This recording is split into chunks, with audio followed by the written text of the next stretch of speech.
My dear Wormwood, I note what you say about guiding your patient's reading and taking care that he sees a good deal of his materialist friend. But are you not being a trifle naif? It sounds as if you suppose that argument was the way to keep him out of the enemy's clutches. That might have been so if he had lived a few centuries earlier. At that time, the humans still knew pretty well when a thing was proved and when it was not. And if it was proved, they really believed it. They still connected thinking with doing and were prepared to alter their way of life as the result of a chain of reasoning. But what with the weekly press and other such weapons, we have largely altered that. Your man has been accustomed, ever since he was a boy, to have a dozen incompatible philosophies dancing about together inside his head. He doesn't think of doctrines as primarily true or false, but as academic or practical, outworn or contemporary, conventional or ruthless. Jargon, not argument, is your best ally in keeping him from the church. Don't waste time trying to make him think that materialism is true.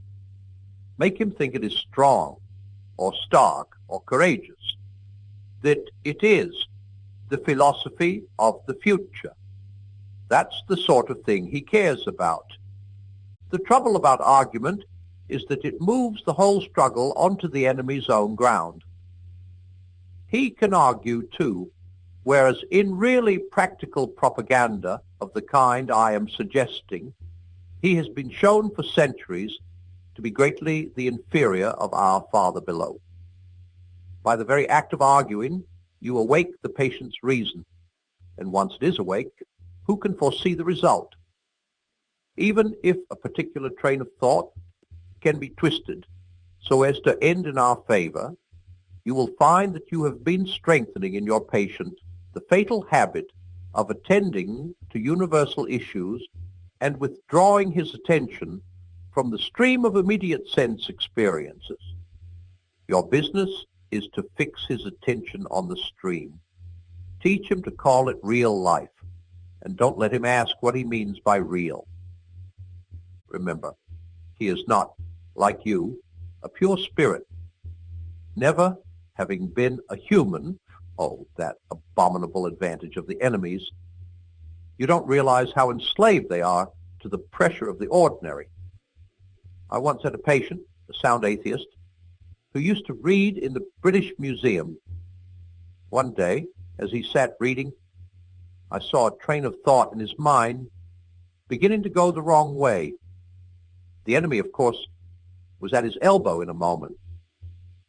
Before I knew where I was, I saw my 20 years' work beginning to totter. If I had lost my head and begun to attempt a defense by argument, I should have been undone. But I was not such a fool.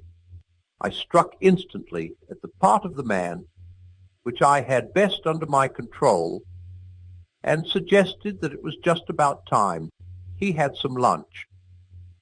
The enemy presumably made the counter-suggestion, you know how one can never quite overhear what he says to them, that this was more important than lunch. At least I think that must have been his line, for when I said quite, in fact much too important to tackle at the end of a morning, the patient brightened up considerably, and by the time I had added, much better come back after lunch and go into it with a fresh mind, he was already halfway to the door. Once he was in the street, the battle was won. I showed him a newsboy shouting the midday paper, and a num. 73 bus going past.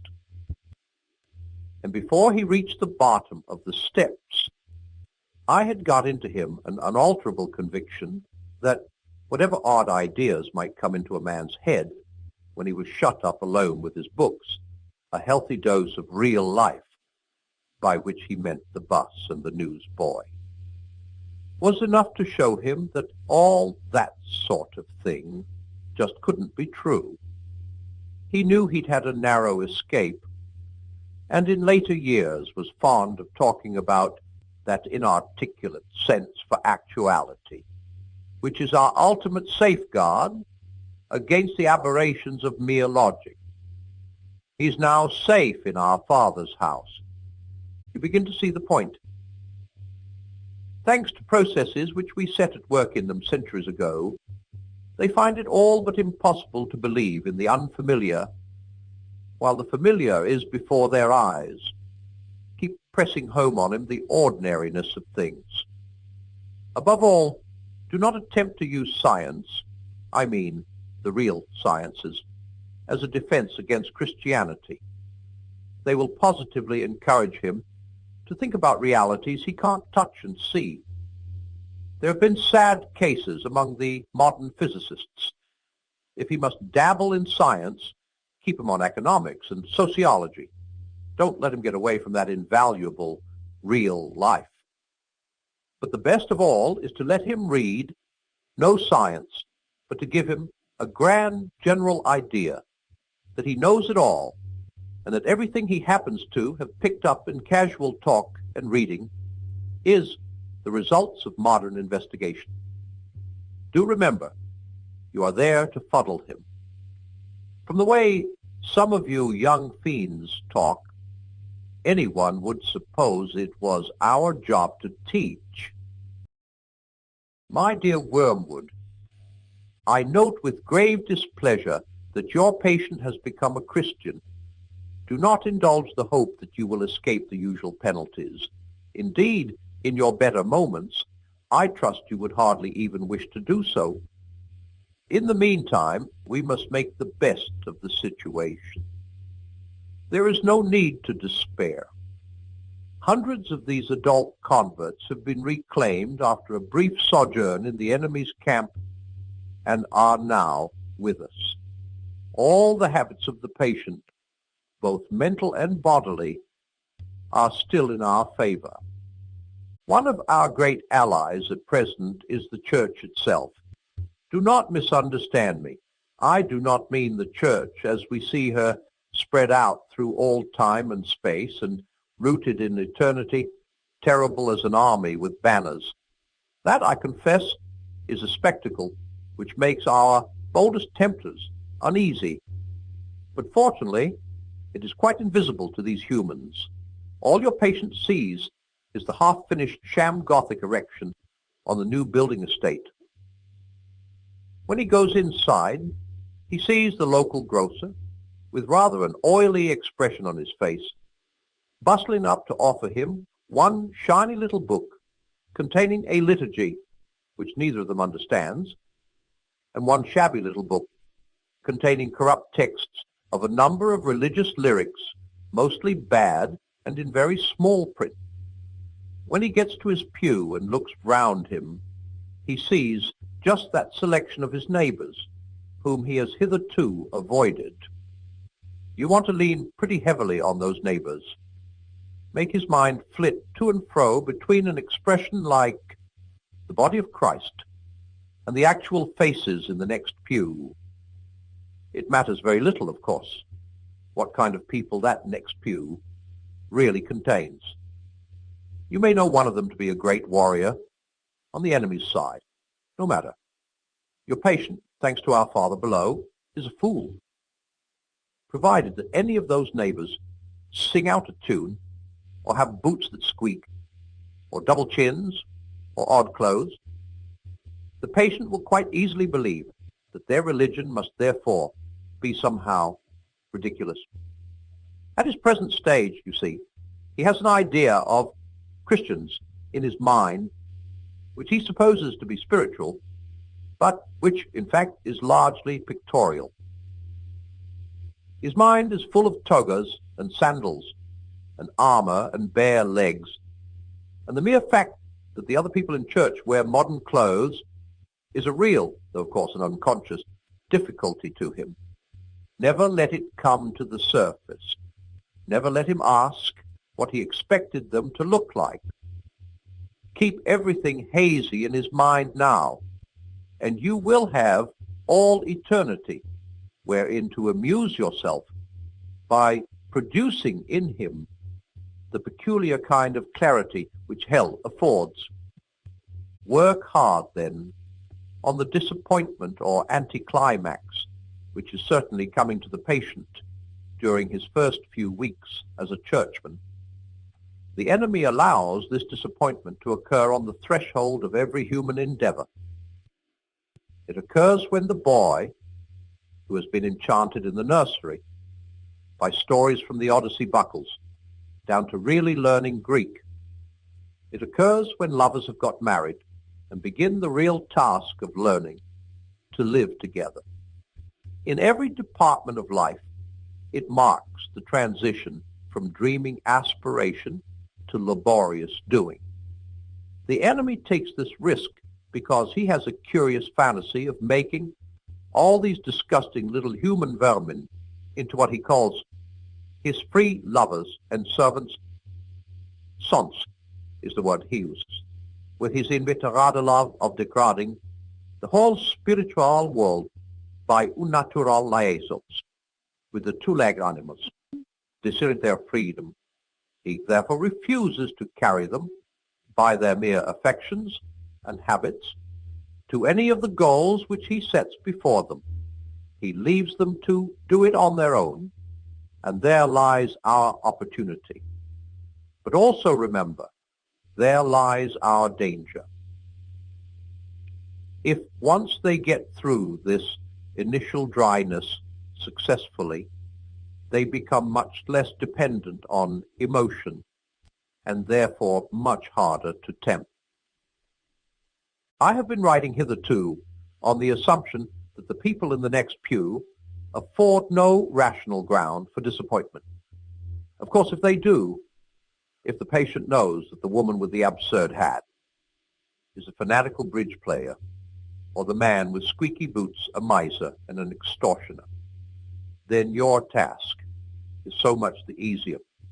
All you then have to do is to keep out of his mind the question, if I, being what I am, can consider that I am in some sense a Christian, why should the different vices of those people in the next pew prove that their religion is mere hypocrisy and convention? You may ask whether it is possible to keep such an obvious thought from occurring even to a human mind. It is, Wormwood, it is.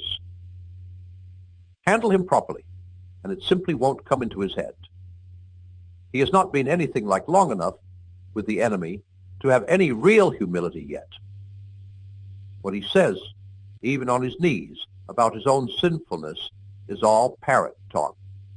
At bottom, he still believes he has run up a very favorable credit balance in the enemy's ledger by allowing himself to be converted, and thinks that he is showing great humility and condescension in going to church with these smug, commonplace neighbors at all. Keep him in that state of mind as long as you can, your affectionate uncle. My dear Wormwood, I am very pleased by what you tell me about this man's relations with his mother, but you must press your advantage. The enemy will be working from the center outwards, gradually bringing more and more of the patient's conduct under the new standard, and may reach his behavior to the old lady at any moment. You want to get in first. Keep in close touch with our colleague Glubos, who is in charge of the mother, and build up between you in that house a good settled habit of mutual annoyance, daily pin pricks. The following methods are useful. 1. Keep his mind on the inner life. He thinks his conversion is something inside him, and his attention is therefore chiefly turned at present to the states of his own mind, or rather to that very expurgated version of them, which is all you should allow him to see. Encourage this. Keep his mind off the most elementary duties by directing it to the most advanced and spiritual ones. aggravate that most useful human characteristic, the horror and neglect of the obvious. You must bring him to a condition in which he can practice self-examination for an hour without discovering any of those facts about himself, which are perfectly clear to anyone who has ever lived in the same house with him or worked in the same office. 2. It is no doubt impossible to prevent his praying for his mother, but we have means of rendering the prayers innocuous. Make sure that they are always very spiritual, that he's always concerned with the state of her soul and never with her rheumatism. 2 advantages will follow. In the first place, his attention will be kept on what he regards as her sins, by which, with a little guidance from you, he can be induced to mean any of her actions which are inconvenient or irritating to himself. Thus, you can keep rubbing the wounds of the day a little sorer, even while he's on his knees. The operation is not at all difficult, and you will find it very entertaining.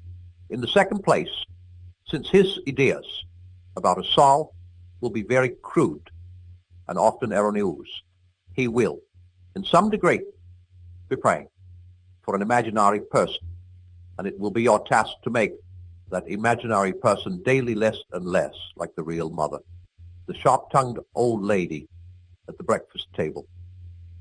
In time, you may get the cleavage so wide that no thought or feeling from his prayers for the imagined mother will ever flow over into his treatment of the real one.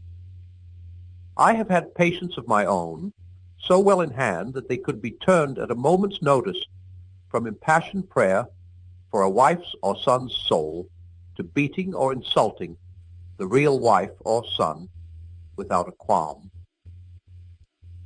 3. When 2 humans have lived together for many years, it usually happens that each has tones of voice and expressions of face which are almost unendurably irritating to the other. Work on that.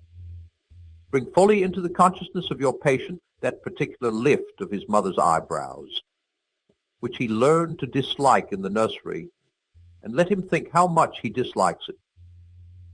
Let him assume that she knows how annoying it is, and does it to annoy. If you know your job, he will not notice the immense improbability of the assumption. And of course, never let him suspect that he has tones and looks which similarly annoy her. As he cannot see or hear himself, this is easily managed. 4. In civilized life, domestic hatred usually expresses itself by saying things which would appear quite harmless on paper. The words are not offensive, but in such a voice or at such a moment that they are not far short of a blow in the face. To keep this game up, you and Glubose must see to it that each of these 2 fools has a sort of double standard.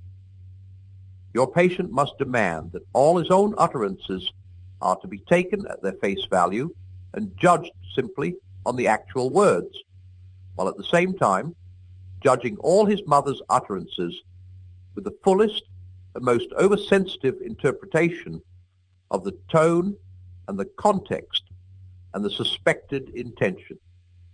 She must be encouraged to do the same to him. Hence, from every quarrel, they can both go away convinced, or very nearly convinced, that they are quite innocent. You know the kind of thing. I simply ask her what time dinner will be, and she flies into a temper. Once this habit is well established, you have the delightful situation of a human saying things with the express purpose of offending, and yet having a grievance when offense is taken. Finally, tell me something about the old lady's religious position. Is she at all jealous of the new factor in her son's life? At all piqued that he should have learned from others, and so late, what she considers She gave him such good opportunity of learning in childhood. Does she feel he is making a great deal of fuss about it, or that he's getting in on very easy terms? Remember the elder brother in the enemy's story, your affectionate uncle. My dear Wormwood, the amateurish suggestions in your last letter warn me that it is high time for me to write to you fully on the painful subject of prayer. You might have spared the comment that my advice about his prayers for his mother proved singularly unfortunate. That is not the sort of thing that a nephew should write to his uncle, nor a junior tempter to the undersecretary of a department. It also reveals an unpleasant desire to shift responsibility. You must learn to pay for your own blunders. The best thing, where it is possible, is to keep the patient from the serious intention of praying altogether. When the patient is an adult, recently reconverted to the enemy's party, like your man, this is best done by encouraging him to remember, or to think he remembers, the parrot-like nature of his prayers in childhood. In reaction against that, he may be persuaded to aim at something entirely spontaneous, inward, informal, and unregularized. And what this will actually mean to a beginner will be an effort to produce in himself a vaguely devotional mood in which real concentration of will and intelligence have no part. One of their poets, Coleridge, has recorded that he did not pray with moving lips and bended knees, but merely composed his spirit to love and indulged a sense of supplication.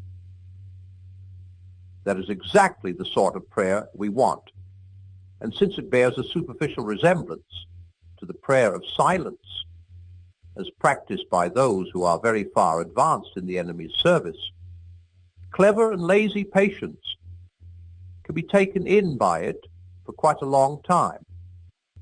At the very least, they can be persuaded that the bodily position makes no difference to their prayers, for they constantly forget what you must always remember, that they are animals, and that whatever their bodies do affects their souls.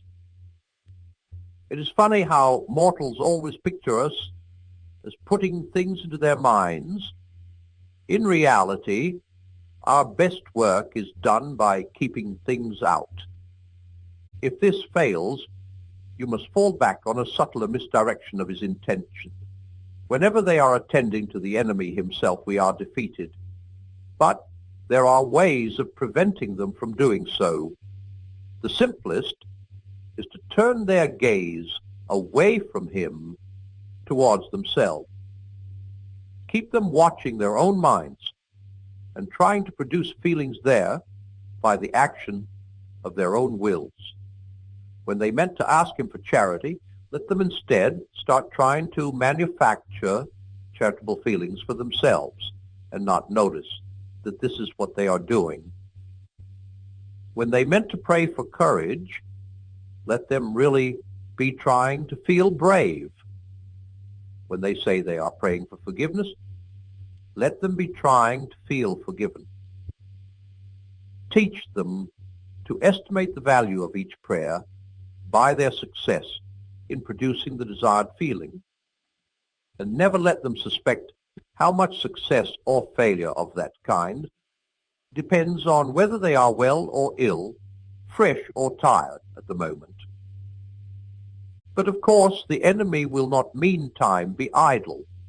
Wherever there is prayer, there is danger of his own immediate action. He is cynically indifferent to the dignity of his position and ours as pure spirits, and to human animals on their knees he pours out self-knowledge in a quite shameless fashion. But even if he defeats your first attempt at misdirection, we have a subtler weapon. The humans do not start from that direct perception of him which we, unhappily, cannot avoid. They have never known that ghastly luminosity, that stabbing and searing glare, which makes the background of permanent pain to our lives. If you look into your patient's mind when he is praying, you will not find that. If you examine the object to which he is attending, you will find that it is a composite object containing many quite ridiculous ingredients.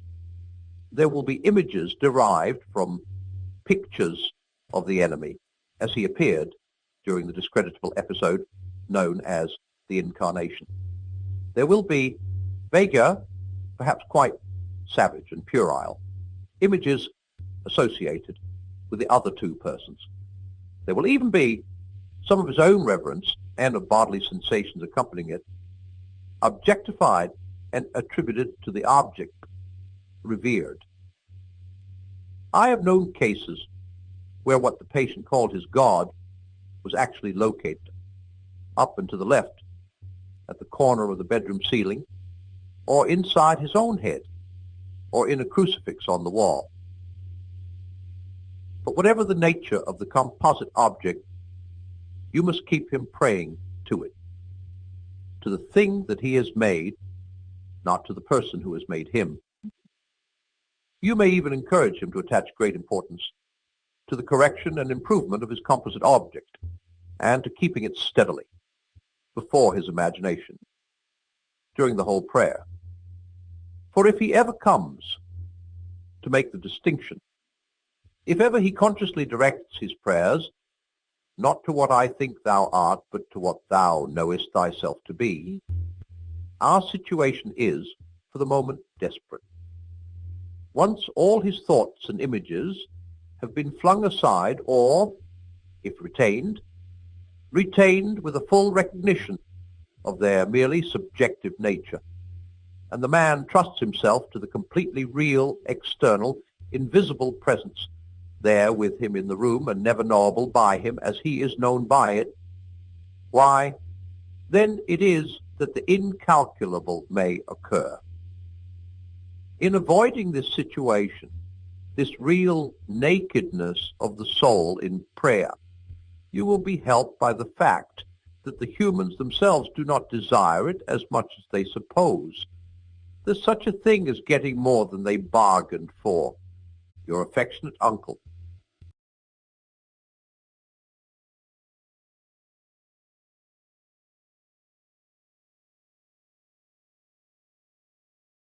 My dear Wormwood, it is a little bit disappointing to expect a detailed report on your work and to receive instead such a vague rhapsody as your last letter. You say you are delirious with joy because the European humans have started another of their wars. I see very well what has happened to you. You are not delirious, you are only drunk. Reading between the lines in your very unbalanced account of the patient's sleepless night, I can reconstruct your state of mind fairly accurately. For the first time in your career, you have tasted that wine, which is the reward of all our labors, the anguish and bewilderment of a human soul, and it has gone to your head. I can hardly blame you. I do not expect old heads on young shoulders. Did the patient respond to some of your terror pictures of the future? Did you work in some good, self-pitying glances at the happy past? Some fine thrills in the pit of his stomach were there? You played your violin prettily, did you? Well, it's all very natural. But do remember, Wormwood, that duty comes before pleasure. If any present self-indulgence on your part leads to the ultimate loss of the prey, you will be left eternally thirsting for that draught of which you are now so much enjoying your first sip. If, on the other hand, by steady and cool-headed application, here and now, you can finally secure his soul, he will then be yours forever, a brimful living chalice of despair and horror and astonishment, which you can raise to your lips as often as you please, So do not allow any temporary excitement to distract you from the real business of undermining faith and preventing the formation of virtues. Give me without fail, in your next letter, a full account of the patient's reactions to the war, so that we can consider whether you are likely to do more good by making him an extreme patriot or an ardent pacifist. There are all sorts of possibilities. In the meantime, I must warn you not to hope too much from a war. Of course, a war is entertaining. The immediate fear and suffering of the humans is a legitimate and pleasing refreshment for our myriads of toiling workers. But what permanent good does it do us unless we make use of it for bringing souls to our Father below? When I see the temporal suffering of humans who finally escape us, I feel as if I had been allowed to taste the first course of a rich banquet and then denied the rest. It is worse than not to have tasted it at all. The enemy, true to his barbarous methods of warfare, allows us to see the short misery of his favorites, only to tantalize and torment us, to mock the incessant hunger which, during this present phase of the great conflict, his blockade is admittedly imposing. Let us therefore think rather how to use than how to enjoy this European war, for it has certain tendencies inherent in it, which are in themselves by no means in our favor. We may hope for a good deal of cruelty and unchastity. But if we are not careful, we shall see thousands turning in this tribulation to the enemy, while tens of thousands who do not go so far as that will nevertheless have their attention diverted from themselves to values and causes which they believe to be higher than the self. I know that the enemy disapproves many of these causes, but that is where he is so unfair. He often makes prizes of humans who have given their lives for causes. He thinks bad on the monstrously sophistical ground that the humans thought them good and were following the best they knew. Consider, too, what undesirable deaths occur in wartime. Men are killed in places where they knew they might be killed, and to which they go, if they are at all of the enemy's party, prepared. How much better for us if all humans died in costly nursing homes amid doctors, who nurses, who friends, who as we have trained them, promising life to the dying, encouraging the belief that sickness excuses every indulgence, and even, if our workers know their job, withholding all suggestion of a priest, lest it should betray to the sick man his true condition. And how disastrous for us is the continual remembrance of death which war enforces. One of our best weapons, contented worldliness, is rendered useless. In wartime, not even a human can believe that he is going to live forever. I know that Screwtape and others have seen in wars a great opportunity for attacks on faith, but I think that view was exaggerated. The enemy's human partisans have all been plainly told by him that suffering is an essential part of what he calls redemption, so that a faith which is destroyed by a war or a pestilence cannot really have been worth the trouble of destroying. I am speaking now of diffused suffering over a long period, such as the war will produce. Of course, at the precise moment of terror, bereavement, or physical pain, you may catch your man when his reason is temporarily suspended. But even then, if he applies to enemy headquarters, I have found that the post is nearly always defended, your affectionate uncle.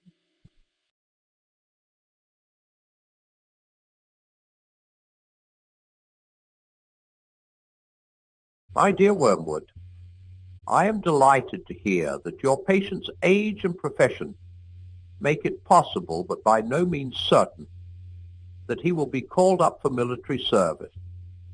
We want him to be in the maximum uncertainty, so that his mind will be filled with contradictory pictures of the future, every one of which arouses hope or fear. There is nothing like suspense and anxiety for barricading a human's mind against the enemy. He wants men to be concerned with what they do. Our business is to keep them thinking about what will happen to them. Your patient will, of course, have picked up the notion that he must submit with patience to the enemy's will. What the enemy means by this is primarily that he should accept with patience the tribulation which has actually been dealt out to him, the present anxiety and suspense.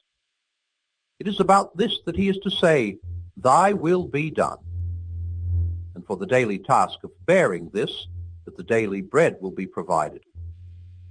It is your business to see that the patient never thinks of the present fear as his appointed cross, but only of the things he is afraid of. Let him regard them as his crosses. Let him forget that, since they are incompatible, they cannot all happen to him, and let him try to practice fortitude and patience to them all in advance. For real resignation at the same moment to a dozen different and hypothetical fates is almost impossible, and the enemy does not greatly assist those who are trying to attain it. Resignation to present and actual suffering, even where that suffering consists of fear, is far easier and is usually helped by this direct action. An important spiritual law is here involved. I've explained that you can weaken his prayers by diverting his attention from the enemy himself to his own states of mind about the enemy. On the other hand, fear becomes easier to master when the patient's mind is diverted from the thing feared to the fear itself, considered as a present and undesirable state of his own mind. And when he regards the fear as his appointed cross, he will inevitably think of it as a state of mind. One can therefore formulate the general rule: in all activities of mind which favor our cause, encourage the patient to be unself-conscious and to concentrate on the object, but in all activities favorable to the enemy, bend his mind back on itself. Let an insult or a woman's body so fix his attention outward that he does not reflect, "I am now entering into the state called anger," or the state called lust. Contrariwise, let the reflection, "My feelings are now growing more devout or more charitable," so fix his attention inward that he no longer looks beyond himself to see our enemy or his own neighbor. As regards his more general attitude to the war, you must not rely too much on those feelings of hatred which the humans are so fond of discussing in Christian or anti-Christian periodicals. In his anguish, the patient can, of course, be encouraged to revenge himself by some vindictive feelings directed towards the German leaders, and that is good so far as it goes. But it is usually a sort of melodramatic or mythical hatred directed against imaginary scapegoats. He has never met these people in real life. They are lay figures modeled on what he gets from newspapers. The results of such fanciful hatred are often most disappointing, and of all humans the English are in this respect the most deplorable milksops. They are creatures of that miserable sort who loudly proclaim that torture is too good for their enemies, and then give tea and cigarettes to the first wounded German pilot, who turns up at the back door Do what you will, there's going to be some benevolence as well as some malice in your patient's soul. The great thing is to direct the malice to his immediate neighbors, whom he meets every day, and to thrust his benevolence out to the remote circumference, to people he does not know. The malice thus becomes wholly real, and the benevolence largely imaginary. There is no good at all in inflaming his hatred of Germans, if at the same time a pernicious habit of charity is growing up between him and his mother, his employer, and the man he meets in the train. Think of your man as a series of concentric circles, his will being the innermost, his intellect coming next, and finally his fantasy. You can hardly hope at once to exclude from all the circles everything that smells of the enemy, but you must keep on shoving all the virtues outward till they are finally located in the circle of fantasy,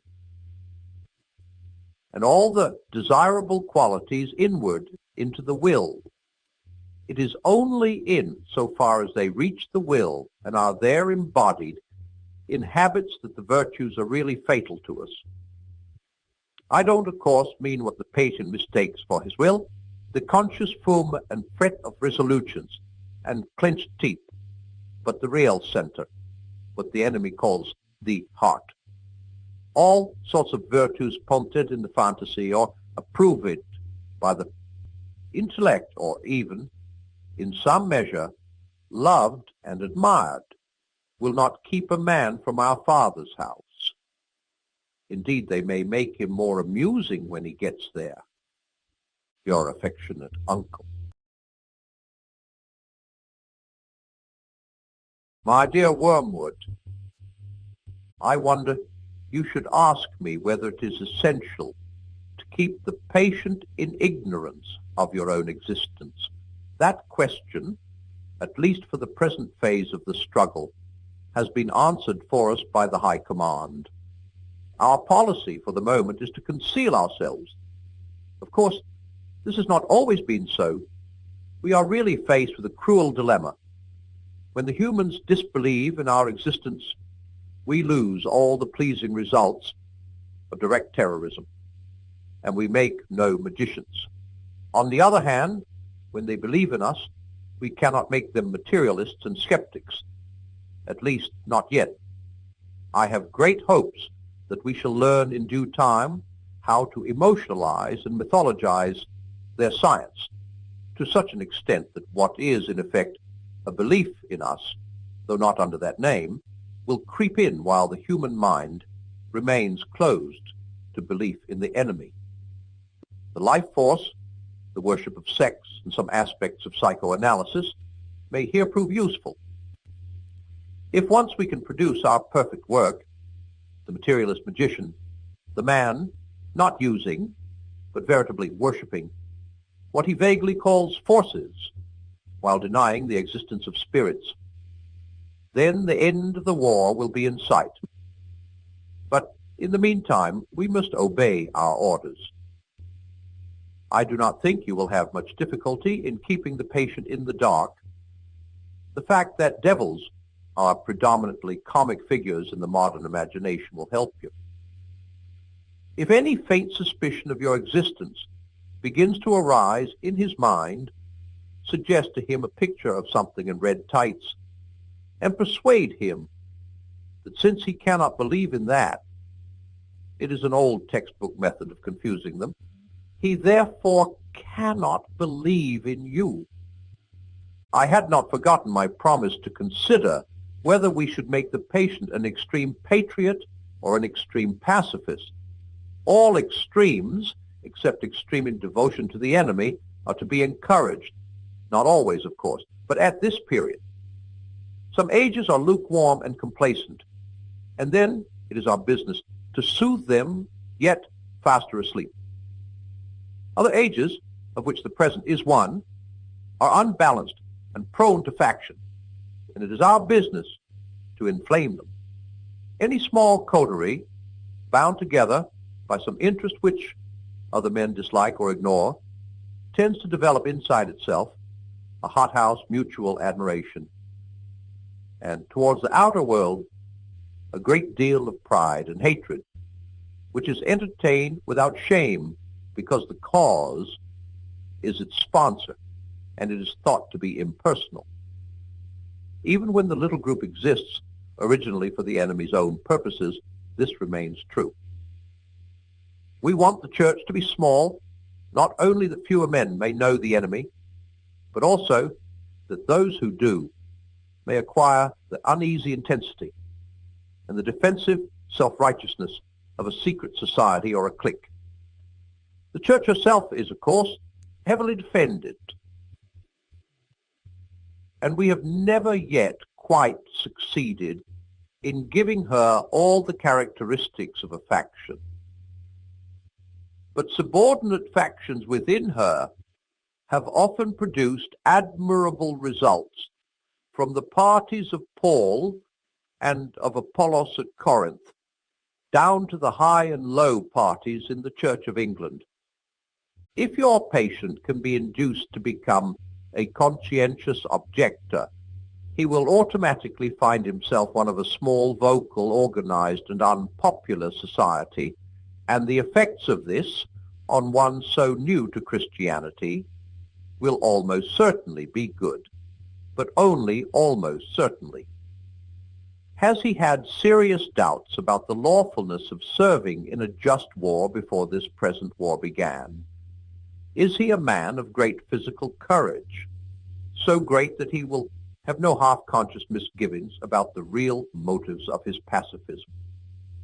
Can he, when nearest to honesty, no human is ever very near, feel fully convinced that he is actuated wholly by the desire to obey the enemy? If he's that sort of man, his pacifism will probably not do us much good, and the enemy will probably protect him from the usual consequences of belonging to a sect. Your best plan in that case would be to attempt a sudden, confused, emotional crisis from which he might emerge as an uneasy convert to patriotism. Such things can often be managed, but if he is the man I take him to be, try pacifism. Whichever he adopts, your main task will be the same. Let him begin by treating the patriotism or the pacifism as a part of his religion. Then let him, under the influence of partisan spirit, come to regard it as the most important part. Then quietly and gradually nurse him onto the stage at which the religion becomes merely part of the cause, in which Christianity is valued chiefly because of the excellent arguments it can produce in favor of the British war effort or of pacifism. The attitude which you want to guard against is that in which temporal affairs are treated primarily as material for obedience.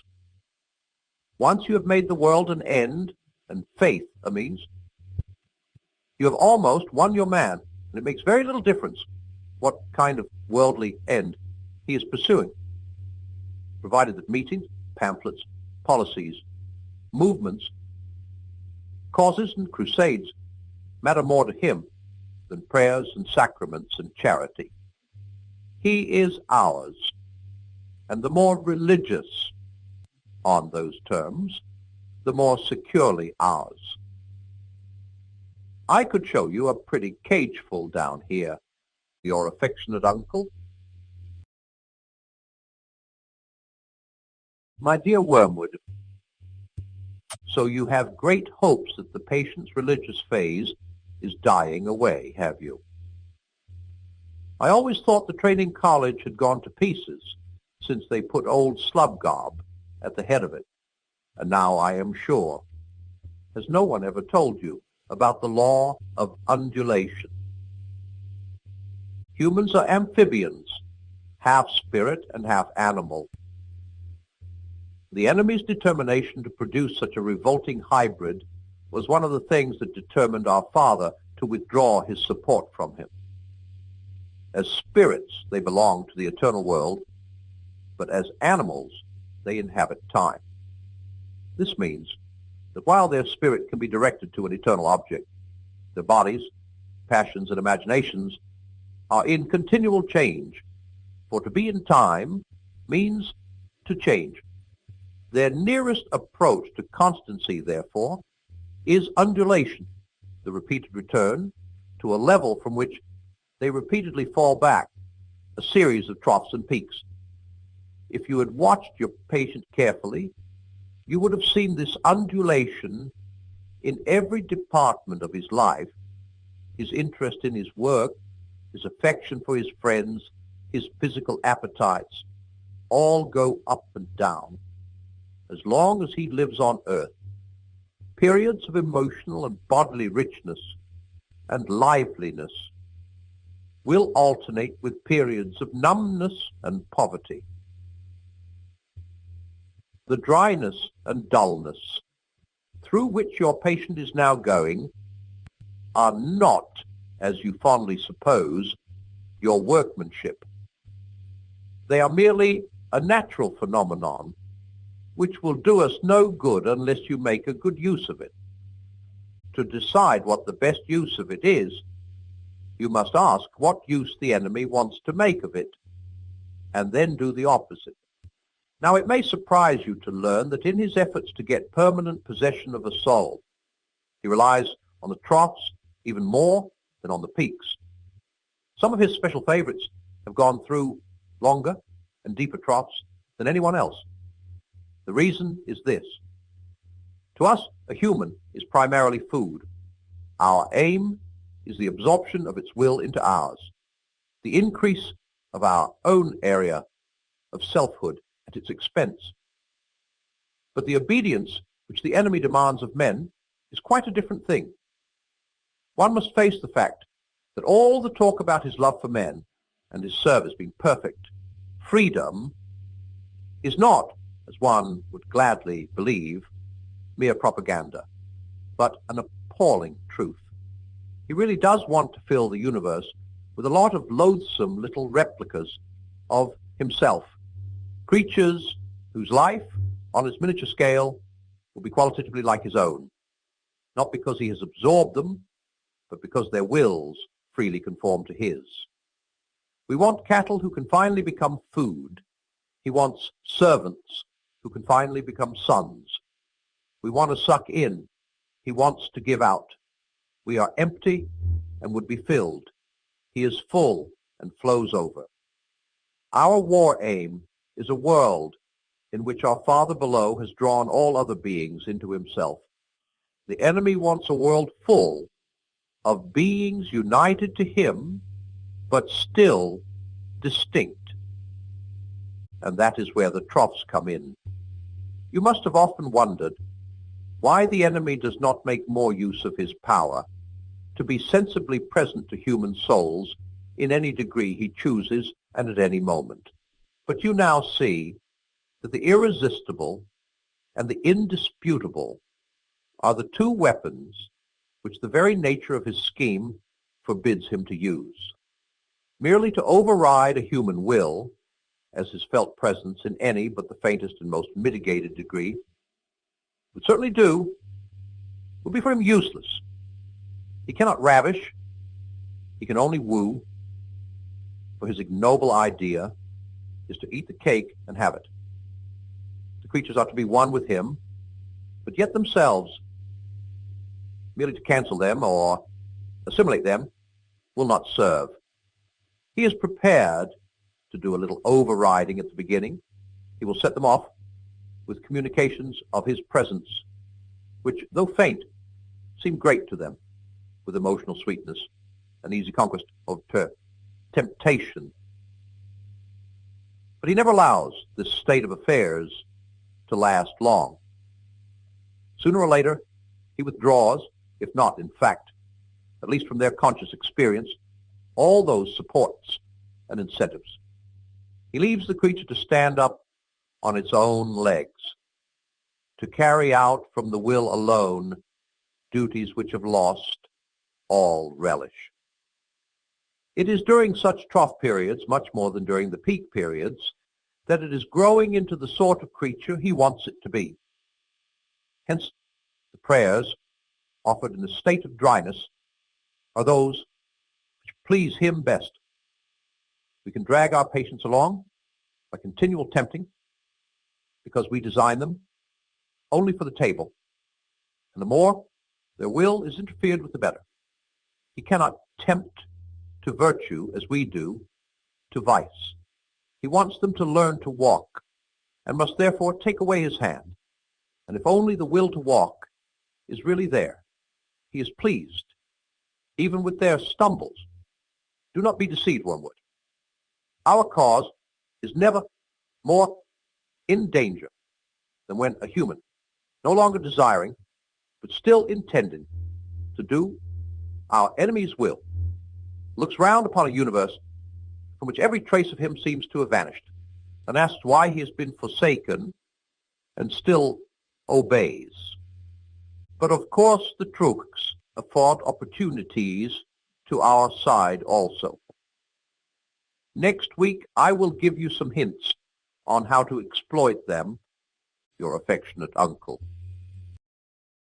My dear Wormwood, I hope my last letter has convinced you that the trough of dullness or dryness through which your patient is going at present will not of itself give you his soul, but needs to be properly exploited.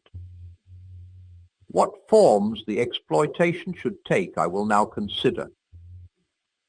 In the first place, I have always found that the trough periods of the human undulation provide excellent opportunity for all sensual temptations, particularly those of sex.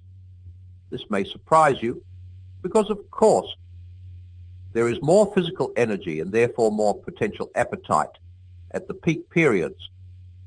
But you must remember that the powers of resistance are then also at their highest. The health and spirits which you want to use in producing lust can also, alas, be very easily used for work or play or thought or innocuous merriment.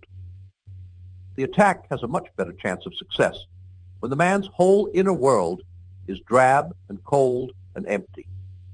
And it is also to be noted that the trough sexuality is subtly different in quality from that of the peak, much less likely to lead to the milk and water phenomenon, which the humans call being in love, much more easily drawn into perversions, much less contaminated by those generous and imaginative and even spiritual concomitants, which often render human sexuality so disappointing.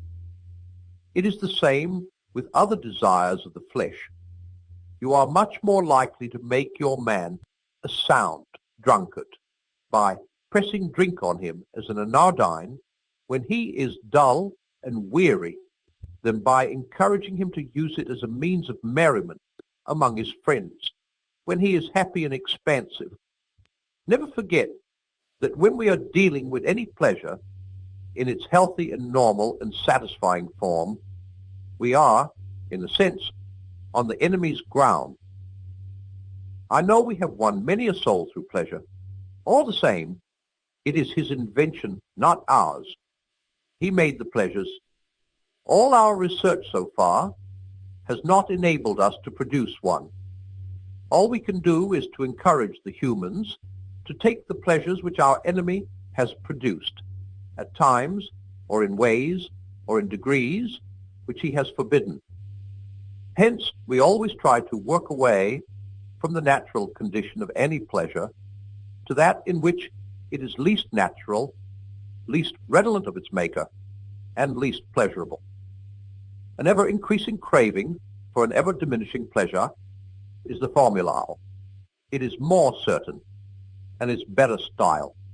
To get the man's soul and give him nothing in return, that is what really gladdens our Father's heart, and the troughs are the time for beginning the process.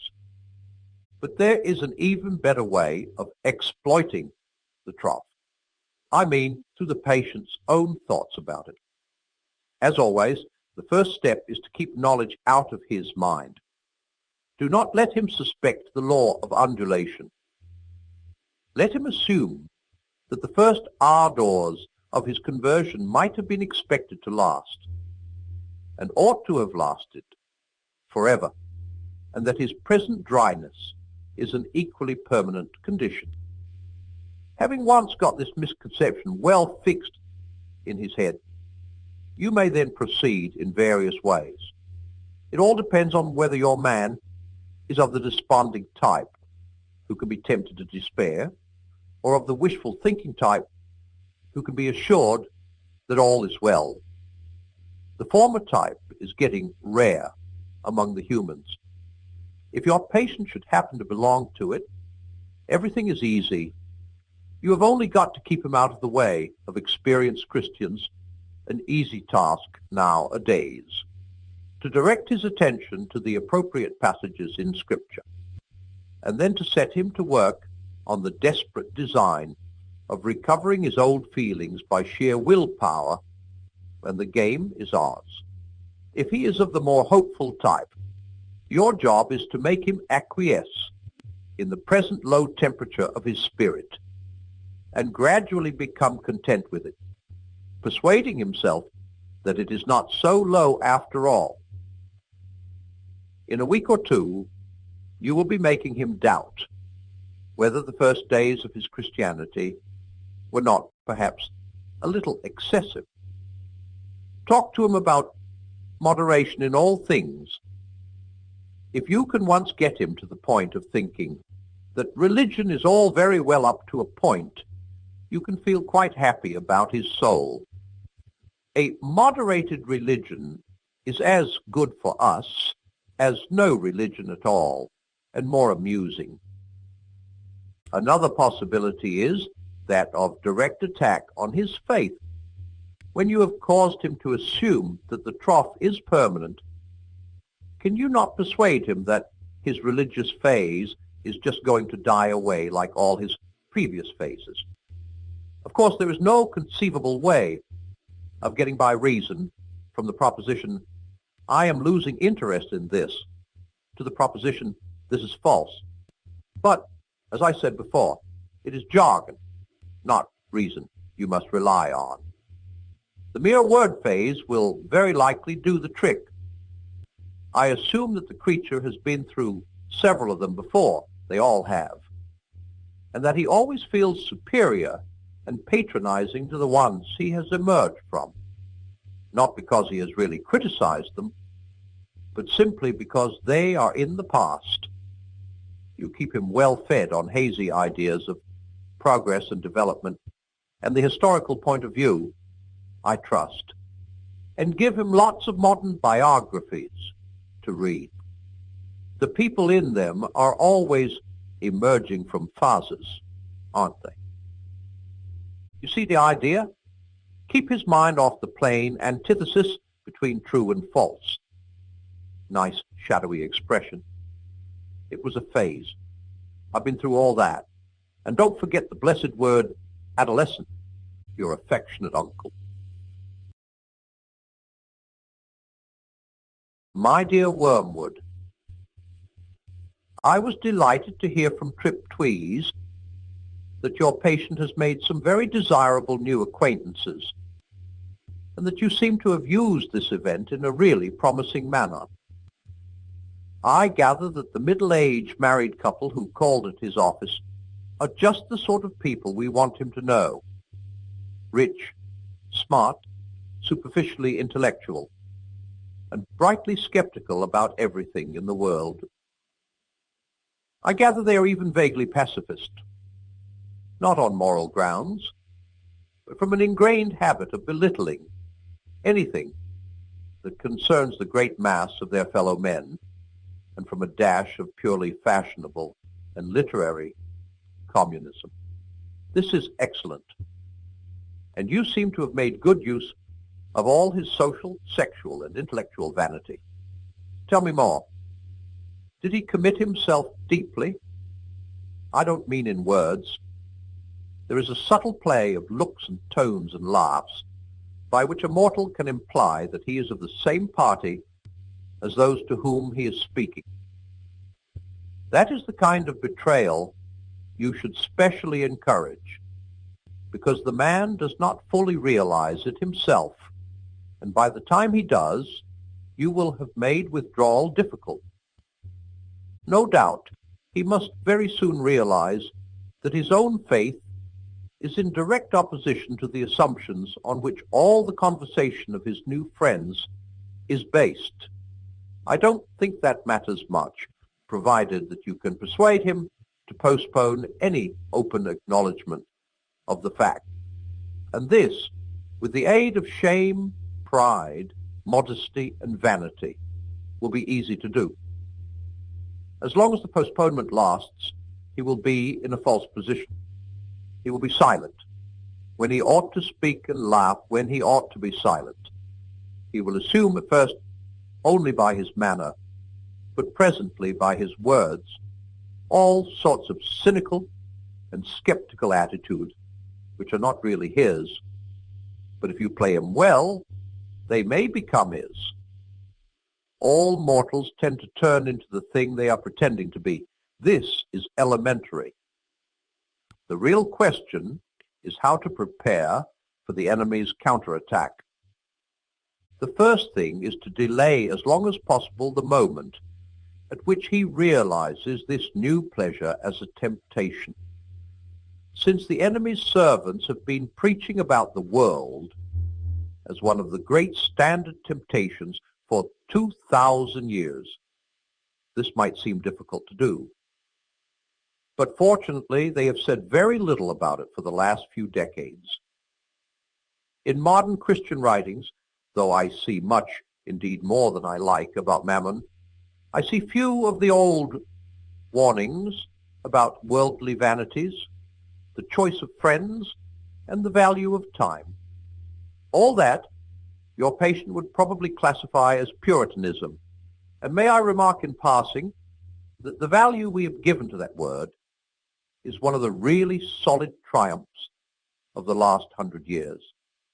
By it, we rescue annually thousands of humans from temperance, chastity, and sobriety of life. Sooner or later, however, the real nature of his new friends must become clear to him, and then your tactics must depend on the patient's intelligence. If he is a big enough fool, you can get him to realize the character of the friends only while they are absent. Their presence can be made to sweep away all criticism. If this succeeds, he can be induced to live, as I have known many humans live, for quite long periods, 2 parallel lives. He will not only appear to be, but actually be, a different man in each of the circles he frequents. Failing this, there is a subtler and more entertaining method. He can be made to take a positive pleasure in the perception that the two sides of his life are inconsistent. This is done by exploiting his vanity.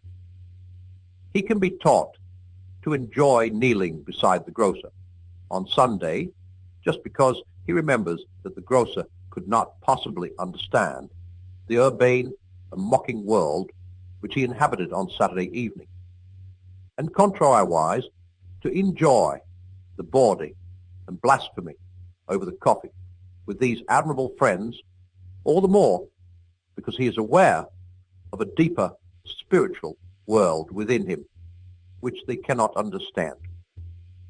You see the idea. The worldly friends touch him on one side and the grocer on the other, and he is the complete, balanced, complex man who sees round them all. Thus, while being permanently treacherous to at least 2 sets of people, he will feel, instead of shame, a continual undercurrent of self-satisfaction. Finally, if all else fails, you can persuade him, in defiance of conscience, to continue the new acquaintance on the ground that he is, in some unspecified way, doing these people good by the mere fact of drinking their cocktails and laughing at their jokes, and that to cease to do so would be priggish, intolerant, and, of course, puritanical. Meanwhile, you will of course take the obvious precaution of seeing that this new development induces him to spend more than he can afford and to neglect his work and his mother. Her jealousy and alarm and his increasing evasiveness or rudeness will be invaluable for the aggravation of the domestic tension. Your affectionate uncle.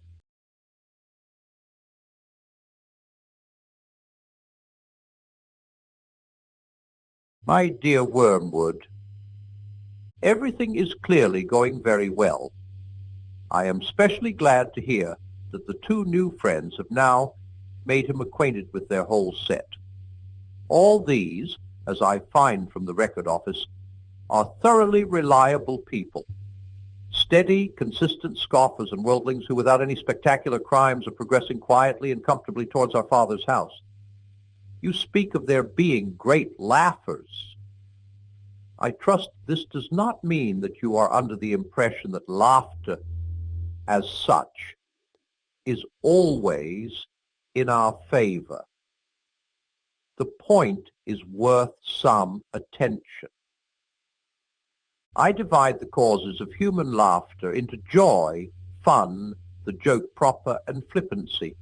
You will see the first among friends and lovers reunited on the eve of a holiday. Among adults, some pretext in the way of jokes is usually provided, but the facility with which the smallest witticisms produce laughter at such a time shows that they are not the real cause. What that real cause is, we do not know.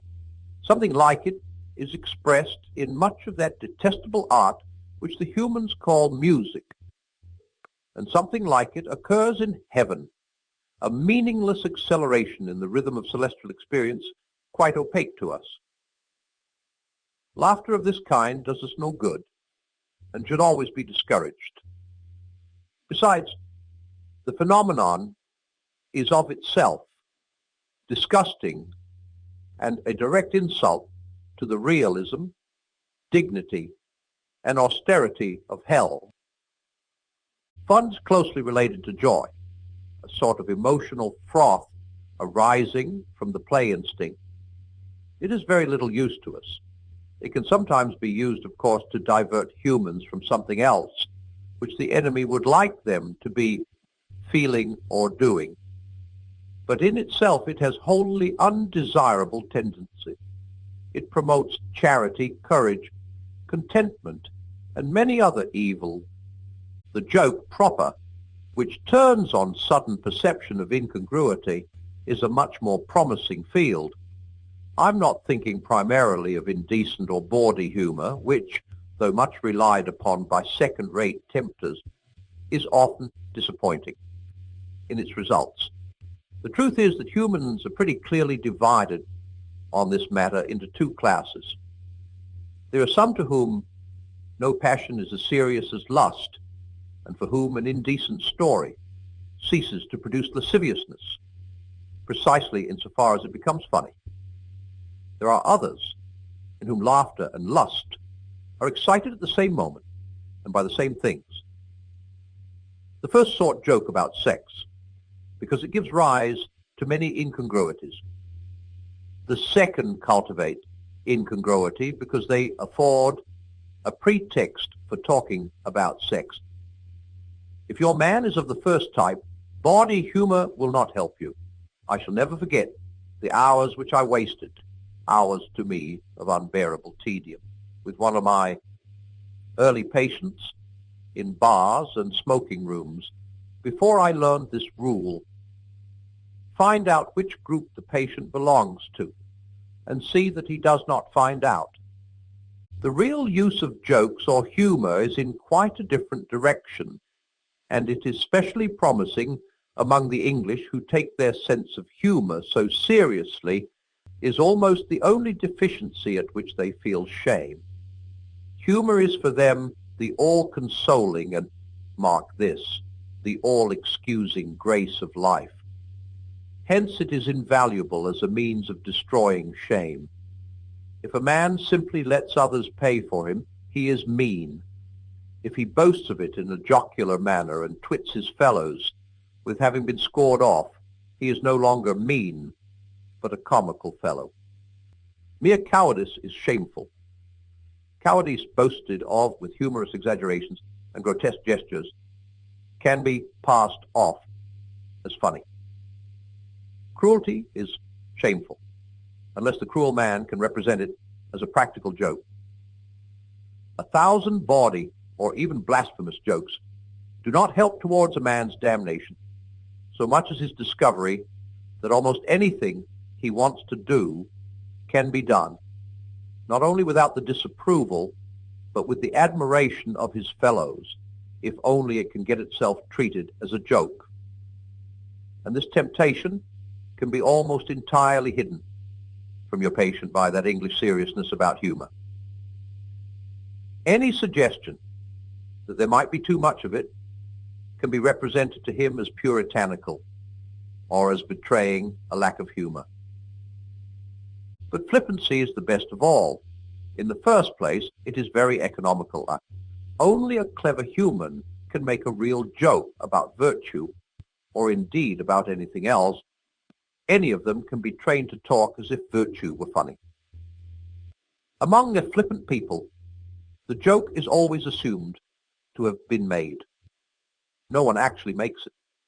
But every serious subject is discussed in a manner which implies that they have already found a ridiculous side to it. If prolonged, the habit of flippancy builds up around a man the finest armor plating against the enemy that I know, and it is quite free from the dangers inherent in the other sources of laughter. It is 1,000 miles away from joy. It deadens instead of sharpening the intellect, and it excites no affection between those who practice it. Your affectionate uncle.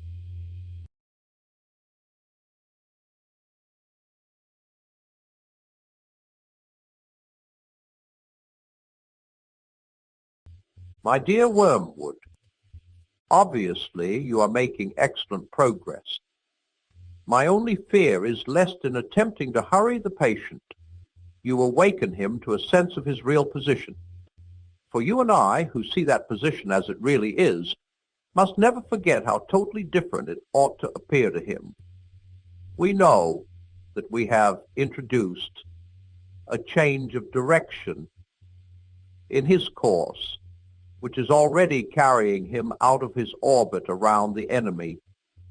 But he must be made to imagine that all the choices which have affected this change of course are trivial and revocable. He must not be allowed to suspect that he is now, however slowly, heading right away from the sun on a line which will carry him into the cold and dark of utmost space. For this reason, I am almost glad to hear that he is still a churchgoer and a communicant. I know there are dangers in this, but anything is better than that he should realize the break he has made with the first months of his Christian life. As long as he retains externally the habits of a Christian, he can still be made to think of himself as one who has adopted a few new friends and amusements, but whose spiritual state is much the same as it was 6 weeks ago. And while he thinks that, we do not have to contend with the explicit repentance of a definite, fully recognized sin, but only with his vague, though uneasy feeling that he hasn't been doing very well lately. This dim uneasiness needs careful handling. If it gets too strong, it may wake him up and spoil the whole game. On the other hand, if you suppress it entirely, which by the by, the enemy will probably not allow you to do, we lose an element in the situation which can be turned to good account. If such a feeling is allowed to live, but not allowed to become irresistible and flower into real repentance, it has one invaluable tendency. It increases the patient's reluctance to think about the enemy. All humans at nearly all times have some such reluctance. But when thinking of him involves facing and intensifying a whole vague cloud of half-conscious guilt, this reluctance is increased tenfold. They hate every idea that suggests him, just as men in financial embarrassment hate the very sight of a passbook. In this state, your patient will not omit, but he will increasingly dislike his religious duties. He will think about them as little as he feels he decently can beforehand, and forget them as soon as possible when they are over. A few weeks ago, you had to tempt him to unreality and inattention in his prayers.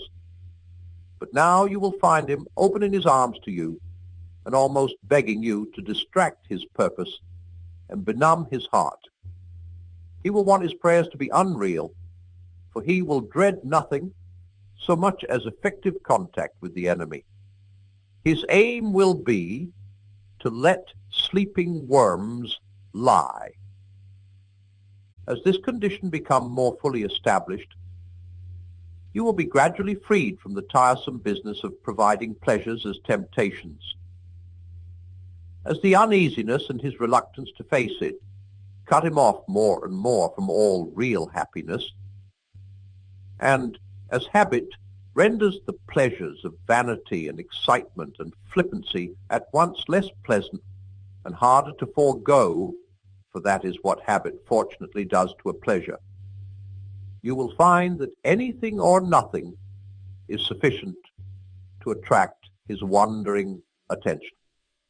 You no longer need a good book, which he really likes, to keep him from his prayers, or his work, or his sleep. A column of advertisements in yesterday's paper will do. You can make him waste his time, not only in conversation he enjoys with people whom he likes, but in conversations with those he cares nothing about, on subjects that bore him. You can make him do nothing at all for long periods. You can keep him up late at night, not roistering, but staring at a dead fire in a cold room.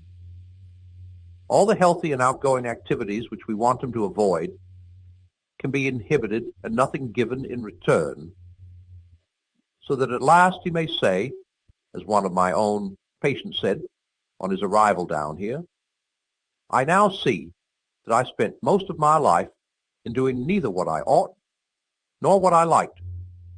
The Christians describe the enemy as one without whom nothing is strong. And nothing is very strong enough to steal away a man's best years, not in sweet sins, but in a dreary flickering of the mind, over it knows not what, and knows not why, in the gratification of curiosities so feeble that the man is only half aware of them, in drumming of fingers and kicking of heels, in whistling tunes that he does not like, or in the long dim labyrinth of reveries that have not even lust or ambition to give them a relish, but which, once chance association has started them, the creature is too weak and fuddled to shake off. You will say that these are very small sins, and doubtless, like all young tempters, you are anxious to be able to report spectacular wickedness. But do remember, the only thing that matters is the extent to which you separate the man from the enemy. It does not matter how small the sins are, provided that their cumulative effect is to edge the man away from the light and out into the nothing. Murder is no better than cards, if cards can do the trick. Indeed, the safest road to hell is the gradual one, the gentle slope, soft underfoot, without sudden turning, without milestones, without signposts, your affectionate uncle. My dear Wormwood, it seems to me that you take a great many pages to tell a very simple story. The long and the short of it is that you have let the man slip through your fingers. The situation is very grave, and I really see no reason why I should try to shield you from the consequences of your inefficiency. A repentance and renewal of what the other side call grace on the scale which you describe is a defeat of the first order. It amounts to a second conversion, and probably on a deeper level than the first. As you ought to have known, the asphyxiating cloud which prevented your attacking the patient on his walk back from the old mill is a well-known phenomenon.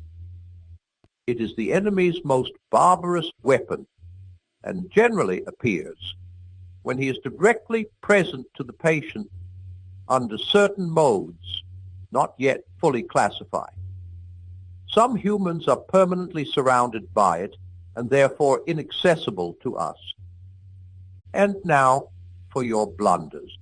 On your own, showing you first of all allowed the patient to read a book he really enjoyed, because he enjoyed it, and not in order to make clever remarks about it to his new friends. In the second place, you allowed him to walk down to the old mill and have tea there, a walk through country he really likes and taken alone. In other words, you allowed him two real positive pleasures. Were you so ignorant as not to see the danger of this? The characteristic of pains and pleasures is that they are unmistakably real, and therefore, as far as they go, give the man who feels them a touchstone of reality. Thus, if you had been trying to damn your man by the romantic method, by making him a kind of child Harold or Werther, submerged in self-pity for imaginary distresses, you would try to protect him at all costs from any real pain, because, of course, 5 minutes genuine toothache would reveal the romantic sorrows for the nonsense they were and unmask your whole stratagem. But you were trying to damn your patient by the world, that is, by palming off vanity, bustle, irony, and expensive tedium as pleasures. How can you have failed to see that a real pleasure was the last thing you ought to have let him meet? Didn't you foresee that it would just kill by contrast all the trumpery which you have been so laboriously teaching him to value, and that the sort of pleasure which the book and the walk gave him was the most dangerous of all, that it would peel off from his sensibility the kind of crust you have been forming on it, and make him feel that he was coming home recovering himself? As a preliminary to detaching him from the enemy, you wanted to detach him from himself, and had made some progress in doing so. Now, all that is undone, of course, I know that the enemy also wants to deteach men from themselves, but in a different way. Remember always that he really likes the little vermin, and sets an absolute value on the distinctness of every one of them. When he talks of their losing their selves, he only means abandoning the clamor of self-will. Once they have done that, he really gives them back all their personality, and boasts, I am afraid sincerely, that when they are wholly his, they will be more themselves than ever. Hence, while he is delighted to see them sacrificing even their innocent wills to his, he hates to see them drifting away from their own nature for any other reason, and we should always encourage them to do so. The deepest likings and impulses of any man are the raw material, the starting point with which the enemy has furnished him. To get him away from those is therefore always a point gained. Even in things indifferent, it is always desirable to substitute the standards of the world, or convention, or fashion, for a human's own real likings and dislikings. I myself would carry this very far.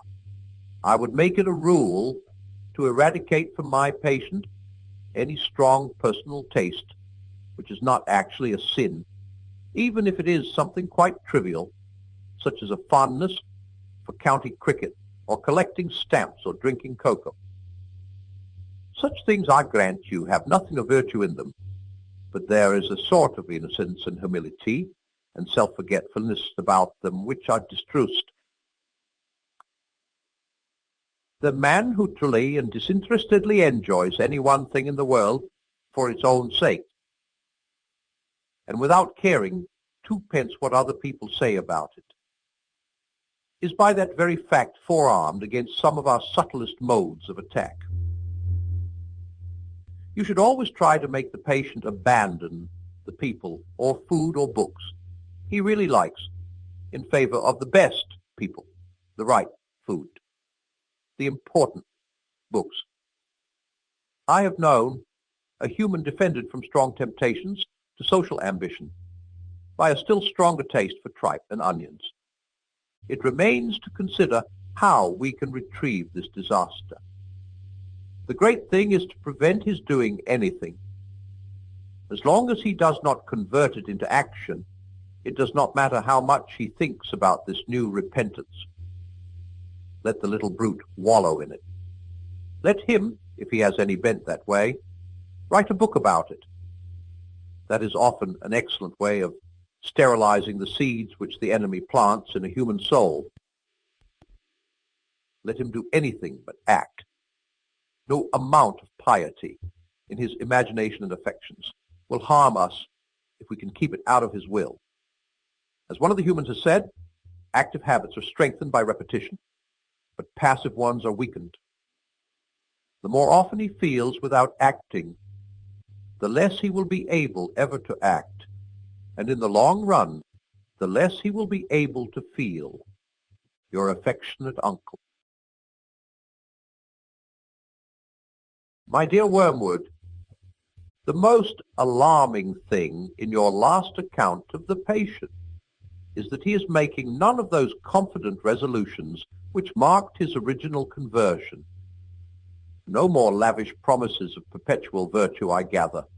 Not even the expectation of an endowment of grace for life, but only a hope for the daily and hourly pittance to meet the daily and hourly temptation. This is very bad. I see only one thing to do at the moment. Your patient has become humble. Have you drawn his attention to the fact? All virtues are less formidable to us once the man is aware that he has them, but this is especially true of humility. Catch him at the moment when he is really poor in spirit and smuggle into his mind the gratifying reflection, by Jove, I'm being humble. And almost immediately pride at his own humility, will appear. If he awakes to the danger and tries to smother this new form of pride, make him proud of his attempt, and so on, through as many stages as you please. But don't try this too long, for fear you awake his sense of humor and proportion, in which case he will merely laugh at you and go to bed. But there are other profitable ways of fixing his attention on the virtue of humility. By this virtue, as by all the others, our enemy wants to turn the man's attention away from self to him and to the man's neighbors. All the objection and self-hatred are designed, in the long run, solely for this end. Unless they attain this end, they do us little harm, and they may even do us good if they keep the man concerned with himself. And above all, if self-contempt can be made the starting point for contempt of other selves, and thus for gloom, cynicism, and cruelty. You must therefore conceal from the patient the true end of humility. Let him think of it not as self-forgetfulness, but as a certain kind of opinion, namely, a low opinion, of his own talents and character. Some talents, I gather, he really has. Fix in his mind the idea that humility consists in trying to believe those talents to be less valuable than he believes them to be. No doubt They are, in fact, less valuable than he believes. But that is not the point. The great thing is to make him value an opinion for some quality other than truth, thus introducing an element of dishonesty and make-believe into the heart of what otherwise threatens to become a virtue.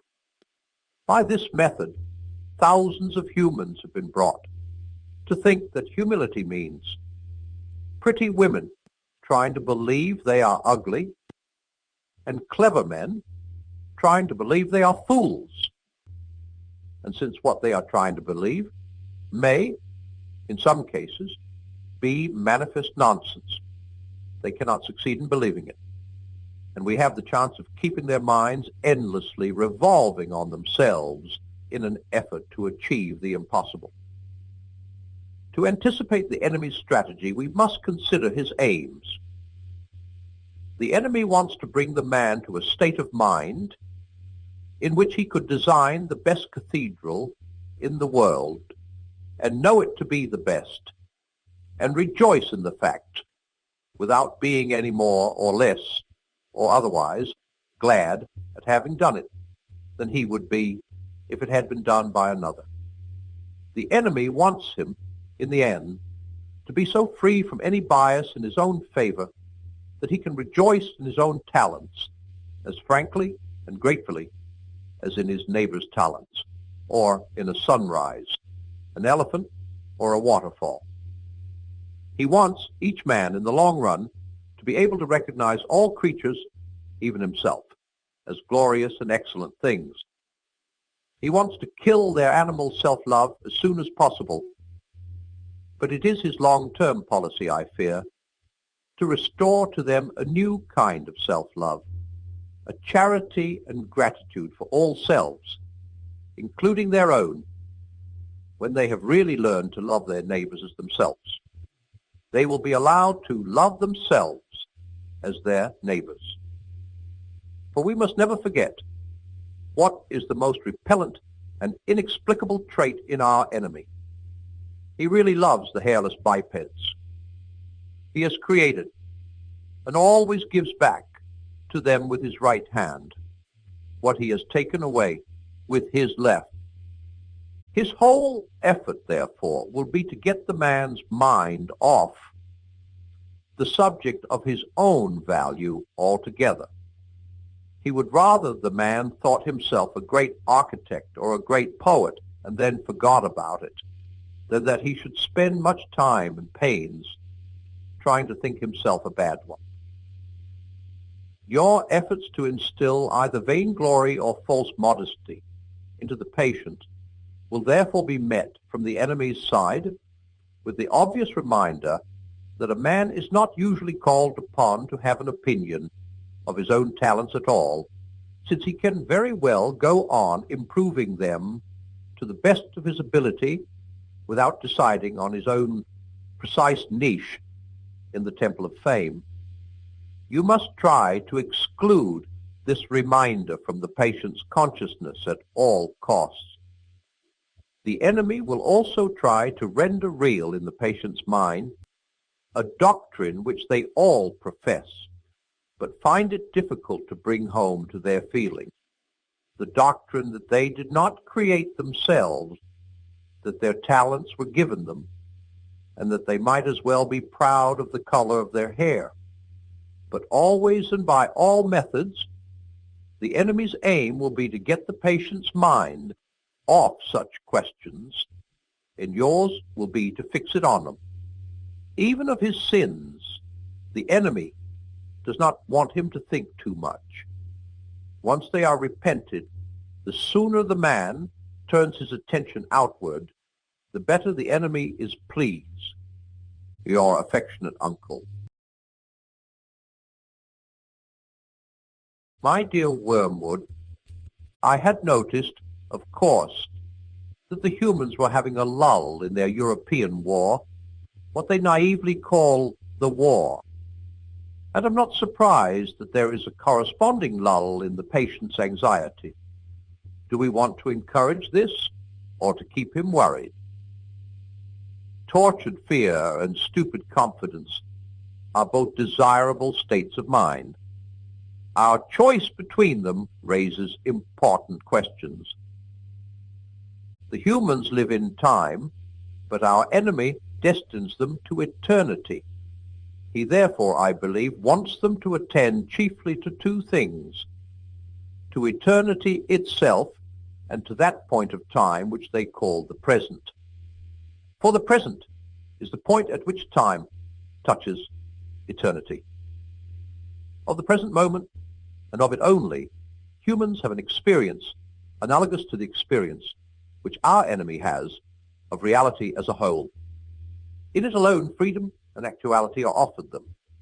He would therefore have them continually concerned either with eternity, which means being concerned with him, or with the present, either meditating on their eternal union with, or separation from, himself, or else obeying the present voice of conscience, bearing the present cross, receiving the present grace, giving thanks for the present pleasure.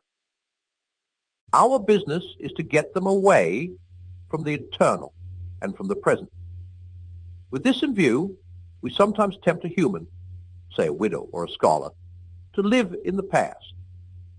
But this is of limited value, for they have some real knowledge of the past, and it has a determinate nature and, to that extent, resembles eternity.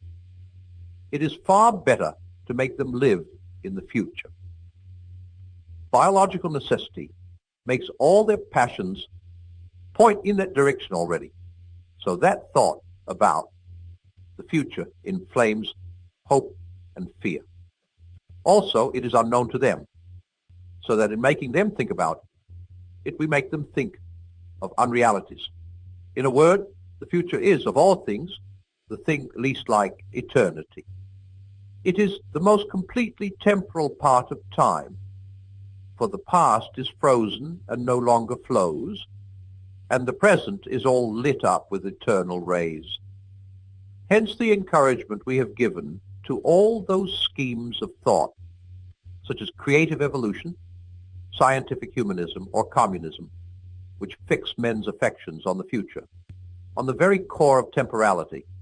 Hence, nearly all vices are rooted in the future. Gratitude looks to the past, and love to the present. Fear, avarice, lust, and ambition look ahead. Do not think lust an exception. When the present pleasure arrives, the sin, which alone interests us, is already over. The pleasure is just a part of the process which we regret and would exclude if we could do so without losing the sin. It is the part contributed by the enemy and therefore experienced in a present. The sin, which is our contribution, look forward. To be sure, the enemy wants men to think of the future too, just so much as is necessary for now planning the acts of justice or charity, which will probably be their duty tomorrow. The duty of planning the morrow's work is today's duty, though its material is borrowed from the future. The duty, like all duties, is in the present. This is not straw splitting. He does not want men to give the future their hearts, to place their treasure in it. We do. His ideal is a man who, having worked all day for the good of posterity, if that is his vocation, washes his mind of the whole subject, commits the issue to heaven, and returns at once to the patience or gratitude demanded by the moment that is passing over him. But we want a man hag-ridden by the future, haunted by visions of an imminent heaven or hell upon earth, ready to break the enemy's commands in the present, if by so doing we make him think he can attain the one or avert the other, dependent for his faith on the success or failure of schemes whose end he will not live to see. We want a whole race perpetually in pursuit of the rainbow's end, never honest, nor kind, nor happy now, but always using as mere fuel wherewith to heap the altar of the future every real gift which is offered them in the present. It follows then, in general, and other things being equal, that it is better for your patient to be filled with anxiety or hope, it doesn't much matter which, about this war, than for him to be living in the present. But the phrase living in the present is ambiguous. It may describe a process which is really just as much concerned with the future as anxiety itself. Your man may be untroubled about the future, not because he is concerned with the present, but because he has persuaded himself that the future is going to be agreeable. As long as that is the real course of his tranquility will do us good, because it is only piling up more disappointment and therefore more impatience for him when his false hopes are dashed. If, on the other hand, he is aware that horrors may be in store for him and is praying for the virtues wherewith to meet them, and meanwhile concerning himself with the present, because there, and there alone, all duty, all grace, all knowledge, and all pleasure dwell, his state is very undesirable and should be attacked at once. Here again, our philological arm has done good work. Try the word complacency on him. But of course, it is most likely that he is living in the present for none of these reasons, but simply because his health is good and he is enjoying his work. The phenomenon would then be merely natural. All the same, I should break it up if I were you. No natural phenomenon is really in our favor. And anyway, why should the creature be happy? Your affectionate uncle.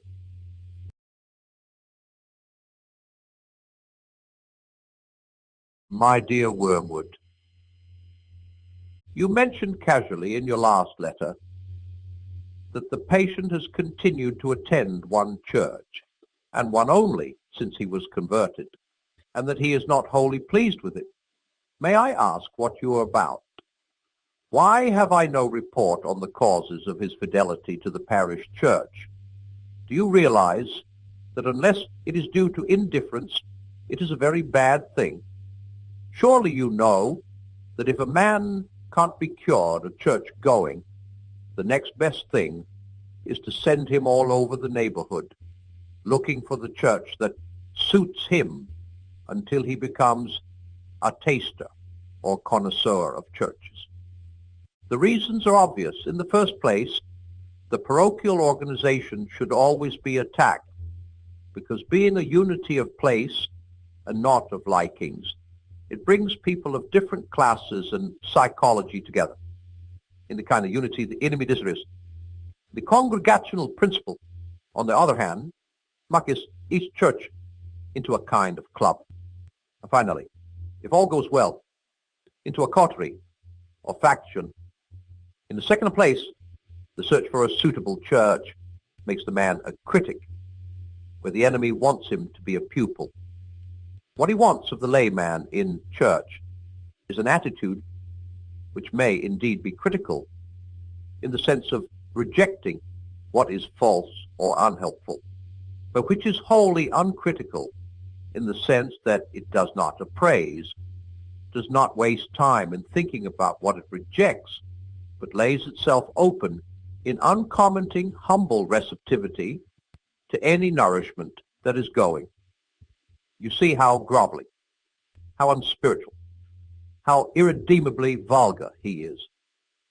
This attitude, especially during sermons, creates the condition most hostile to our whole policy, in which platitudes can become really audible to a human soul. There's hardly any sermon or any book which may not be dangerous to us if it is received in this temper. So pray bestir yourself and send this fool the round of the neighboring churches as soon as possible. Your record up to date has not given us much satisfaction. The two churches nearest to him I've looked up in the office. Both have certain claims.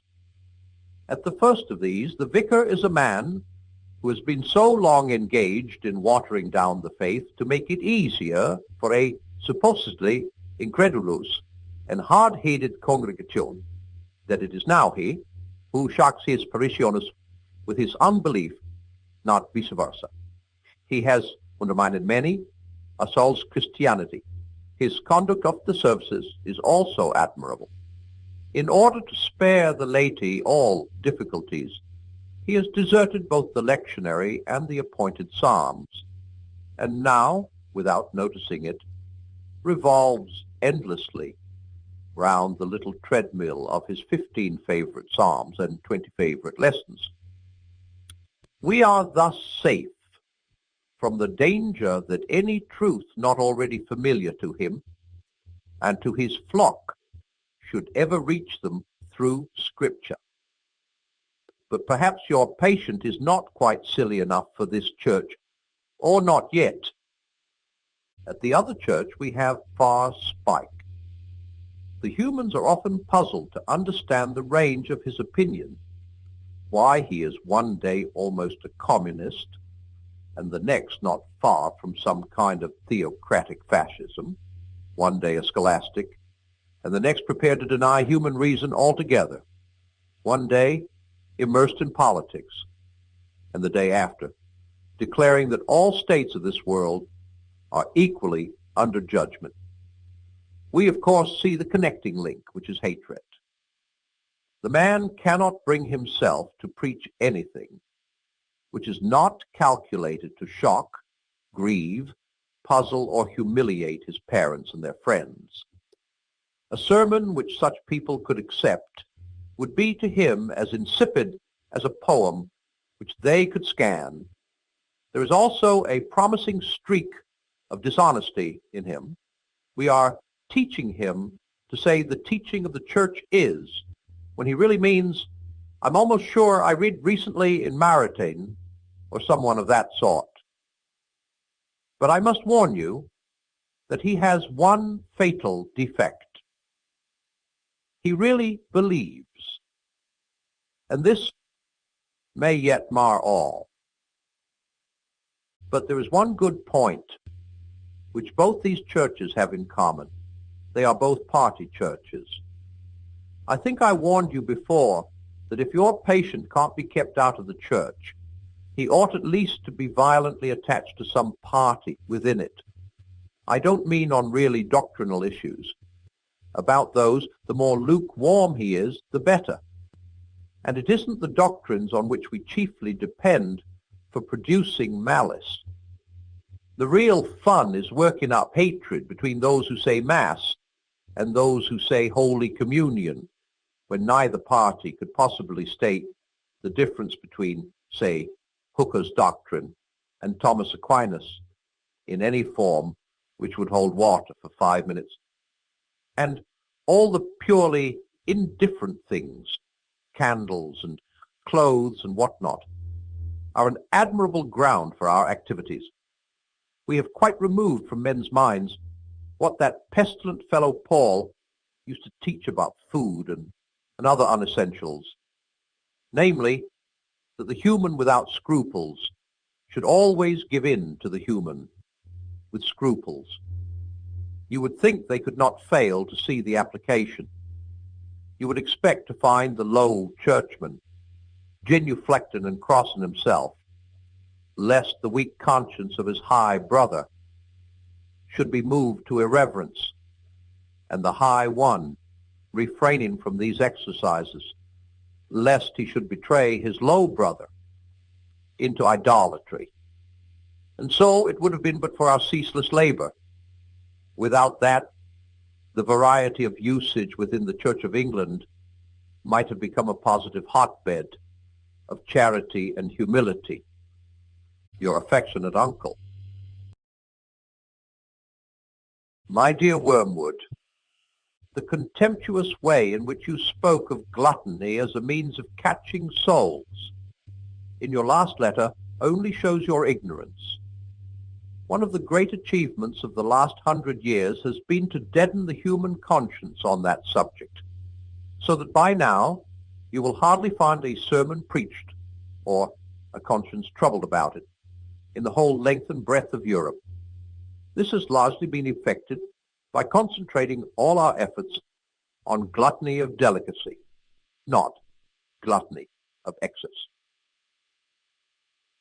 Your patient's mother, as I learned from the dossier, and you might have learned from Glubose, is a good example.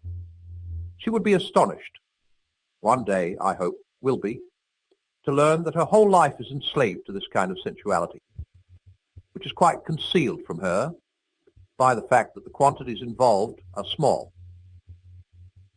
But what do quantities matter, provided we can use a human belly and palate to produce querulousness, impatience, uncharitableness, and self-concern? Glubose has this old woman well in hand. She is a positive terror to hostesses and servants. She is always turning from what has been offered her to say, with a demure little sigh and a smile. Oh, please, please. All I want is a cup of tea, weak but not too weak, and the teeniest, weeniest bit of really crisp toast, you see? Because what she wants is smaller and less costly than what has been set before her. She never recognizes as gluttony her determination to get what she wants, however troublesome it may be to others. At the very moment of indulging her appetite, she believes that she is practicing temperance.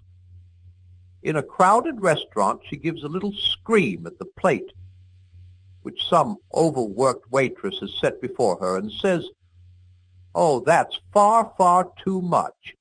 Take it away and bring me about a quarter of it." If challenged, she would say she was doing this to avoid waste. In reality, she does it because the particular shade of delicacy to which we have enslaved her is offended by the sight of more food than she happens to want. The real value of the quiet, unobtrusive work which Glubose has been doing for years on this old woman can be gauged by the way in which her belly now dominates her whole life. The woman is in what may be called the all-I-want state of mind. All she wants is a cup of tea properly made, or an egg properly boiled, or a slice of bread properly toasted. But she never finds any servant or any friend who can do these simple things properly, because her properly conceals an insatiable demand for the exact and almost impossible palatal pleasures which she imagines she remembers from the past, a past described by her as the days when you could get good servants, but known to us as the days when her senses were more easily pleased, and she had pleasures of other kinds which made her less dependent on those of the table. Meanwhile, the daily disappointment produces daily ill temper. Cooks give notice, and friendships are cooled. If ever the enemy introduces into her mind a faint suspicion that she is too interested in food, Glubose counters it by suggesting to her that she doesn't mind what she eats herself, but does like to have things nice for her boy. In fact, of course, her greed has been one of the chief sources of his domestic discomfort for many years. Now your patient is his mother's son. While working your hardest, quite rightly on other fronts, you must not neglect a little quiet infiltration in respect of gluttony. Being a male, he is not so likely to be caught by the all-I-want camouflage. Males are best turned into gluttons with the help of their vanity. They ought to be made to think themselves very knowing about food, to pique themselves on having found the only restaurant in the town where steaks are really properly cooked. What begins as vanity can then be gradually turned into habit. But however you approach it, the great thing is to bring him into the state in which the denial of any one indulgence, it matters not which, champagne or tea, Sol Colbert or cigarettes, puts him out. For then his charity, justice, and obedience are all at your mercy. Mere excess in food is much less valuable than delicacy. Its chief use is as a kind of artillery preparation for attacks on chastity. On that, as on every other subject, keep your man in a condition of false spirituality. Never let him notice the medical aspect. Keep him wondering what pride or lack of faith has delivered him into your hands when a simple inquiry into what he has been eating or drinking for the last 24 hours would show him whence your ammunition comes, and thus enable him by a very little abstinence to imperil your lines of communication.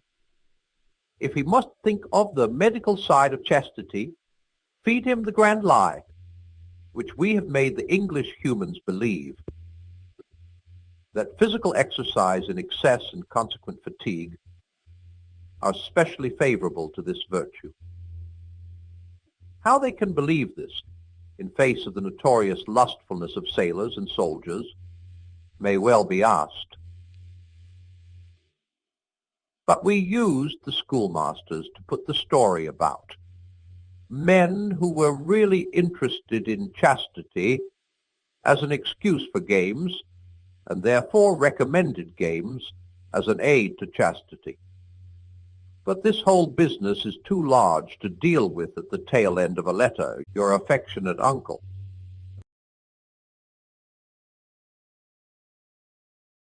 My dear Wormwood, even under Slubgob you must have learned at college the routine technique of sexual temptation. And since, for us spirits, this whole subject is one of considerable tedium, though necessary as part of our training, I will pass it over. But on the larger issues involved, I think you have a good deal to learn. The enemy's demand on humans takes the form of a dilemma, either complete abstinence or unmitigated monogamy. Ever since our father's first great victory, we have rendered the former very difficult to them. The latter, for the last few centuries, we have been closing up as a way of escape. We have done this through the poets and novelists, by persuading the humans that a curious and usually short-lived experience, which they call being in love, is the only respectable ground for marriage, that marriage can and ought to render this excitement permanent, and that a marriage which does not do so is no longer binding. This idea is our parody of an idea that came from the enemy. The whole philosophy of hell rests on recognition of the axiom that one thing is not another thing, and speecily, that oneself is not another self. My good is my good, and your good is yours. What one gains, another loses. Even an inanimate object is what it is by excluding all other objects from the space it occupies. If it expands, it does so by thrusting other objects aside or by absorbing them. A self does the same. With beasts, the absorption takes the form of eating. For us, it means the sucking of will and freedom out of a weaker self into a stronger. To be means to be in competition. Now, the enemy's philosophy is nothing more nor less than one continued attempt to evade this very obvious truth. He aims at a contradiction. Things are to be many, yet somehow also one. The good of oneself is to be the good of another. This impossibility he calls love, and this same monotonous panacea can be detected under all he does, and even all he is, or claims to be. Thus he is not content, even himself, to be a sheer arithmetical unity. He claims to be three as well as one, in order that this nonsense about love may find a foothold in his own nature. At the other end of the scale, he introduces into matter that obscene invention, the organism, in which the 93 parts are perverted from their natural destiny of competition and made to cooperate. His real motive for fixing on sex as the method of reproduction among humans is only too apparent from the use he has made of it. Sex might have been, from our point of view, quite innocent. It might have been merely one more mode in which a stronger self preyed upon a weaker, as it is indeed among the spiders, where the bride concludes her nuptials by eating her groom. But in the humans, the enemy has gratuitously associated affection between the parties with sexual desire. He has also made the offspring dependent on the parents and given the parents an impulse to support it, thus producing the family, which is like the organism, only worse. For the members are more distinct, yet also united in a more conscious and responsible way. The whole thing, in fact, turns out to be simply one more device for dragging in love. Now comes the joke. The enemy described a married couple as one flesh. He did not say a happily married couple, or a couple who married because they were in love. But you can make the humans ignore that. You can also make them forget that the man they call Paul did not confine it to married couples.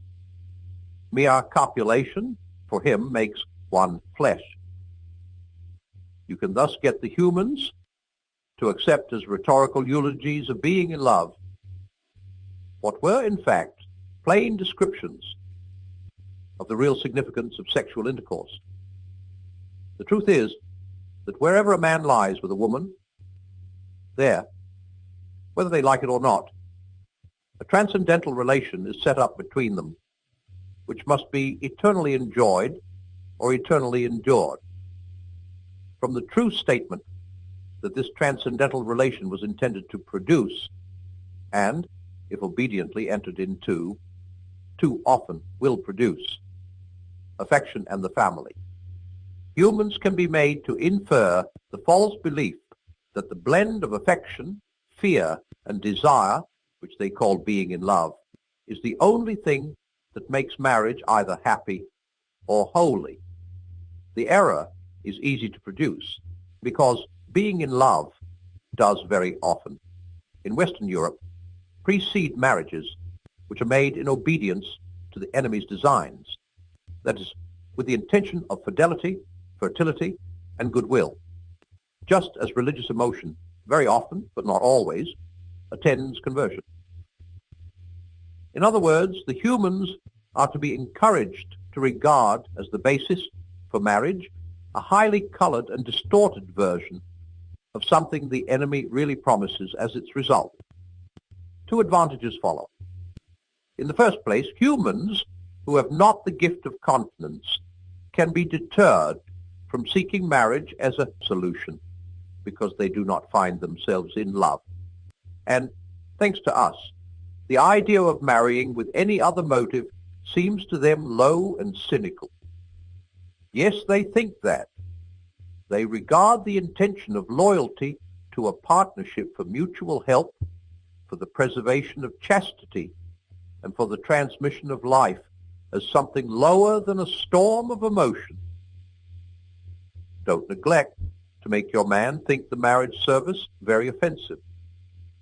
In the second place, any sexual infatuation whatever, so long as it intends marriage, will be regarded as love, and love will be held to excuse a man from all the guilt and to protect him from all the consequences of marrying a heathen, a fool, or a wanton. But more of this in my next, your affectionate uncle.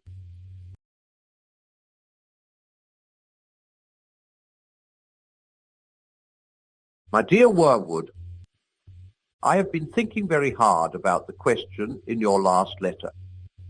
If, as I have clearly shown, all selves are by their very nature in competition, and therefore the enemy's idea of love is a contradiction in terms, what becomes of my reiterated warning that he really loves the human vermin and really desires their freedom and continued existence?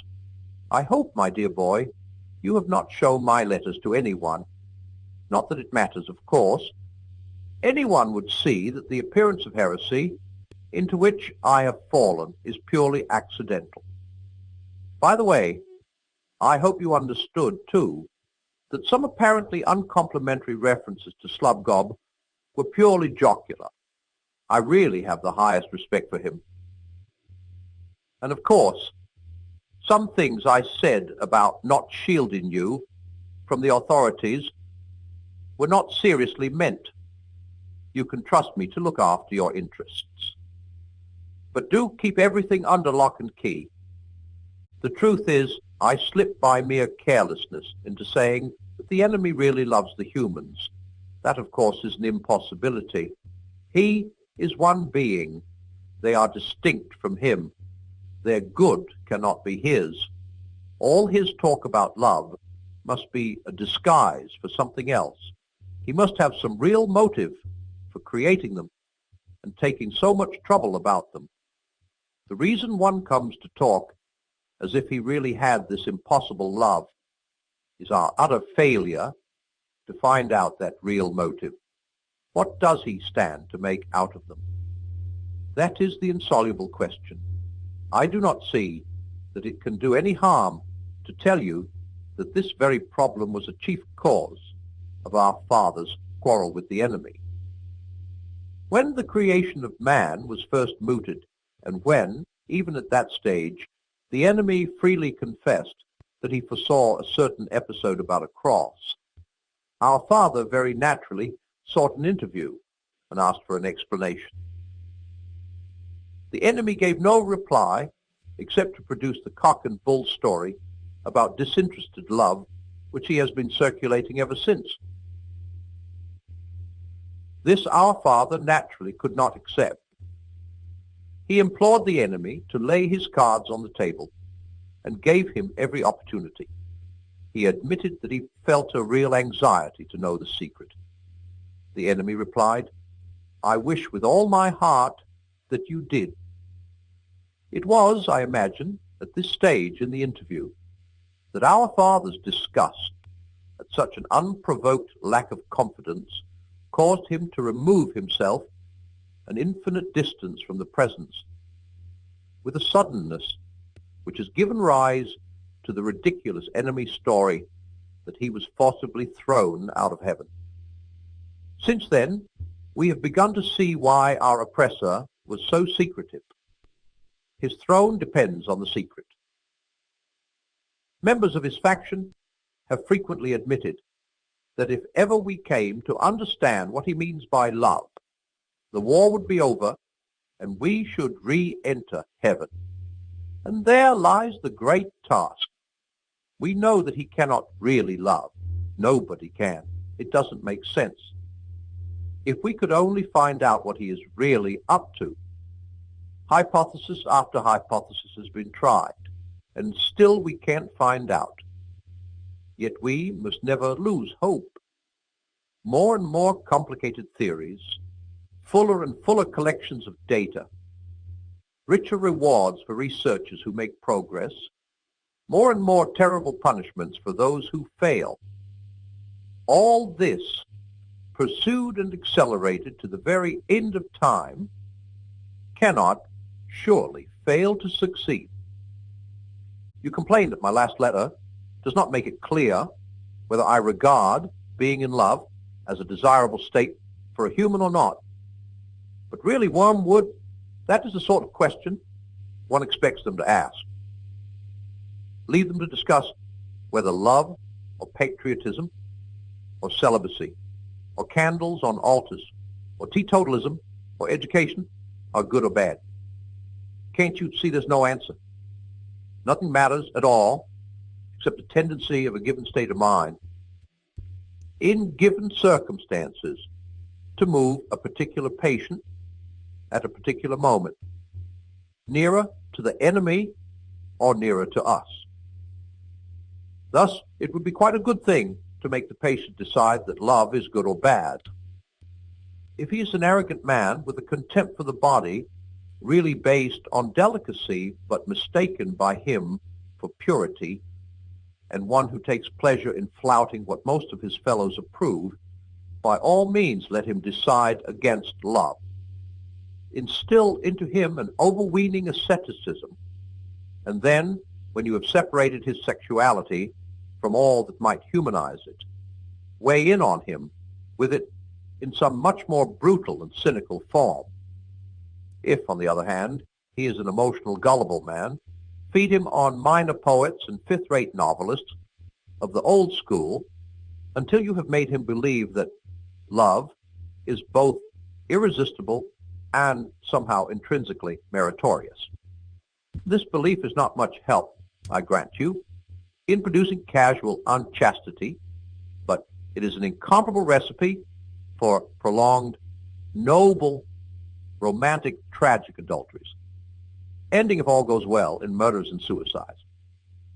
Failing that, it can be used to steer the patient into a useful marriage.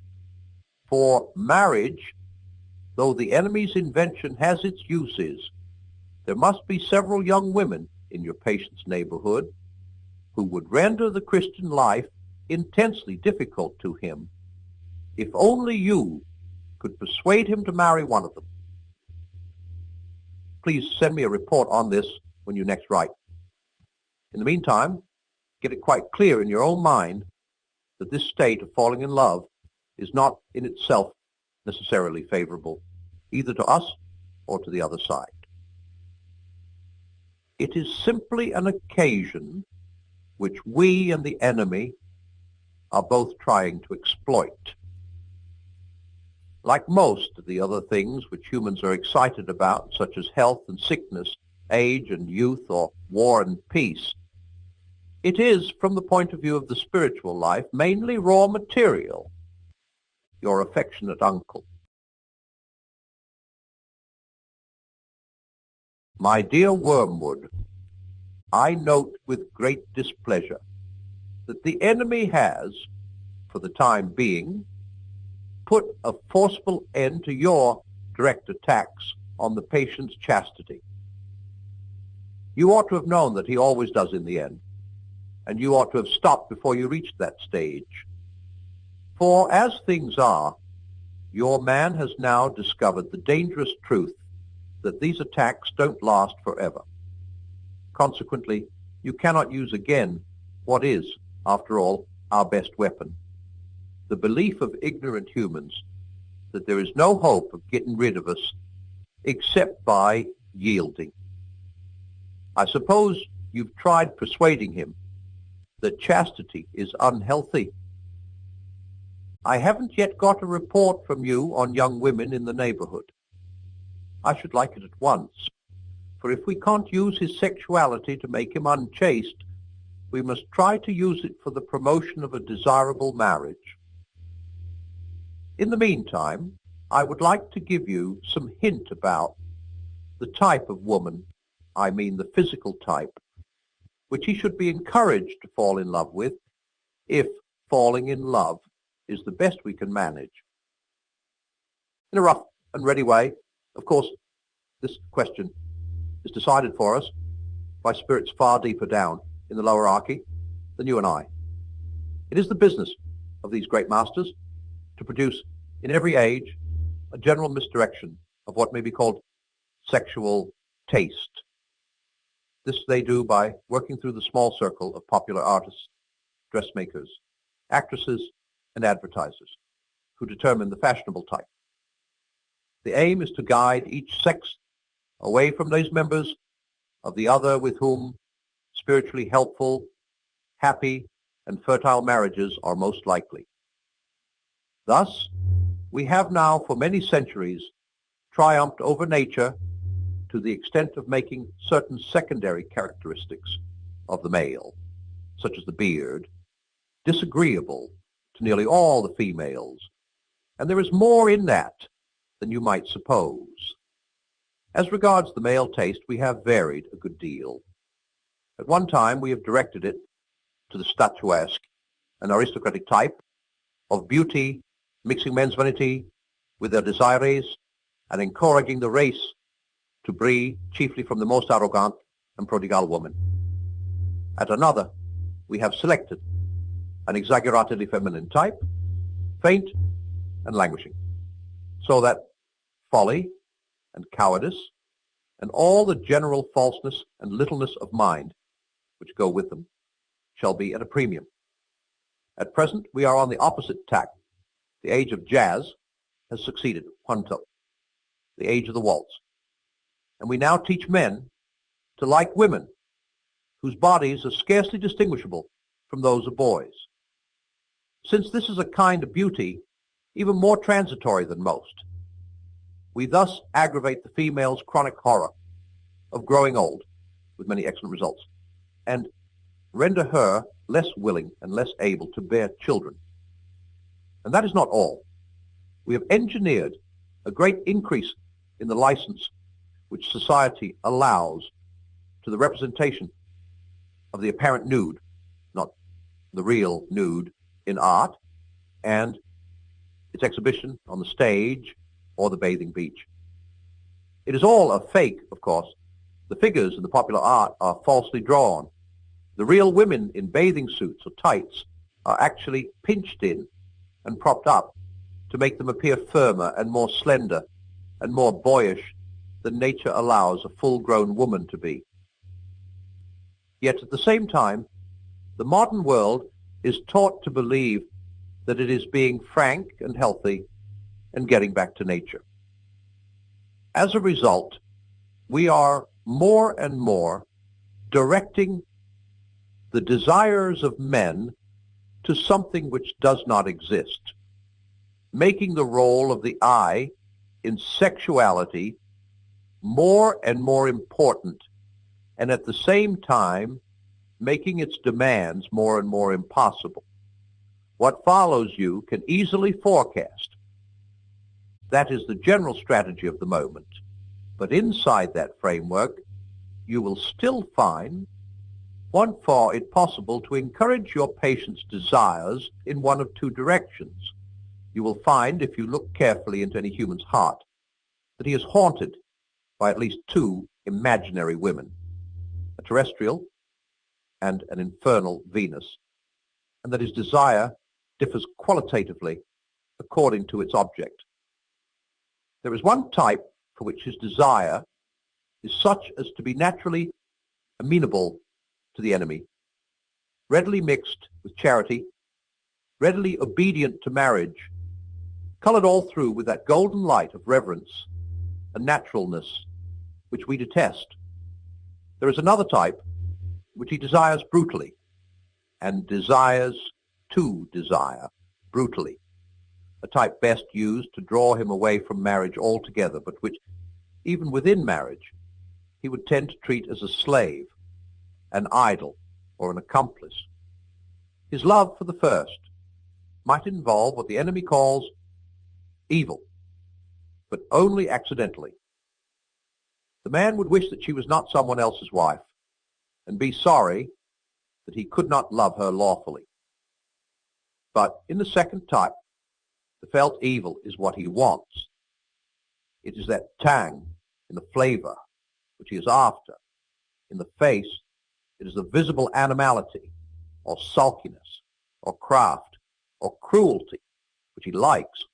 And in the body, something quite different from what he ordinarily calls beauty, something he may even, in a sane hour, describe as ugliness, but which, by our art, can be made, 1-5, to play on the raw nerve of his private obsession.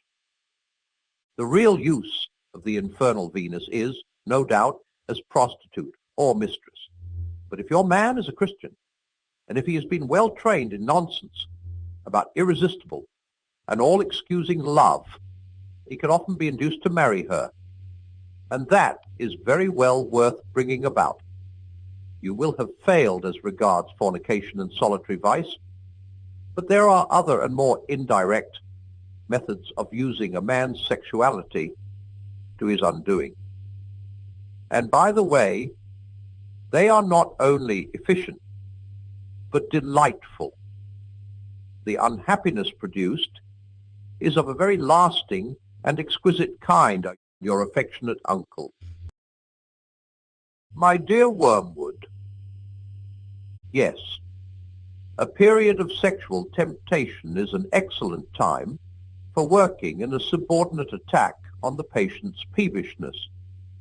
It may even be the main attack, as long as he thinks it the subordinate one. But here, as in everything else, the way must be prepared for your moral assault by darkening his intellect. Men are not angered by mere misfortune, but by misfortune conceived as injury. And the sense of injury depends on the feeling that a legitimate claim has been denied.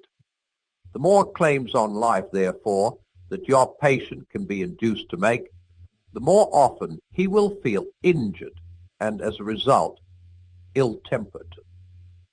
Now, you will have noticed that nothing throws him into a passion so easily as to find a tract of time which he reckoned on having at his own disposal unexpectedly taken from him.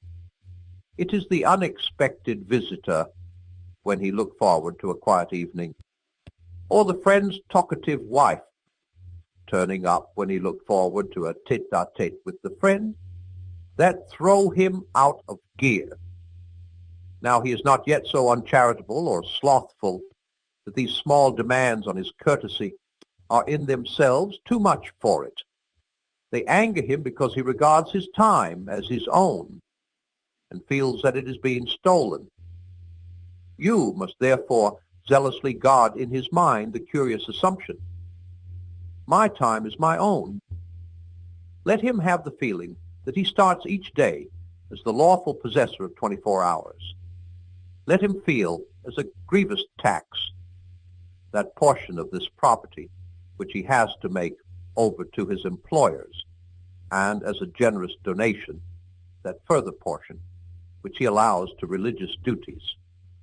But what he must never be permitted to doubt is that the total from which these deductions have been made was, in some mysterious sense, his own personal birthright. You have here a delicate task.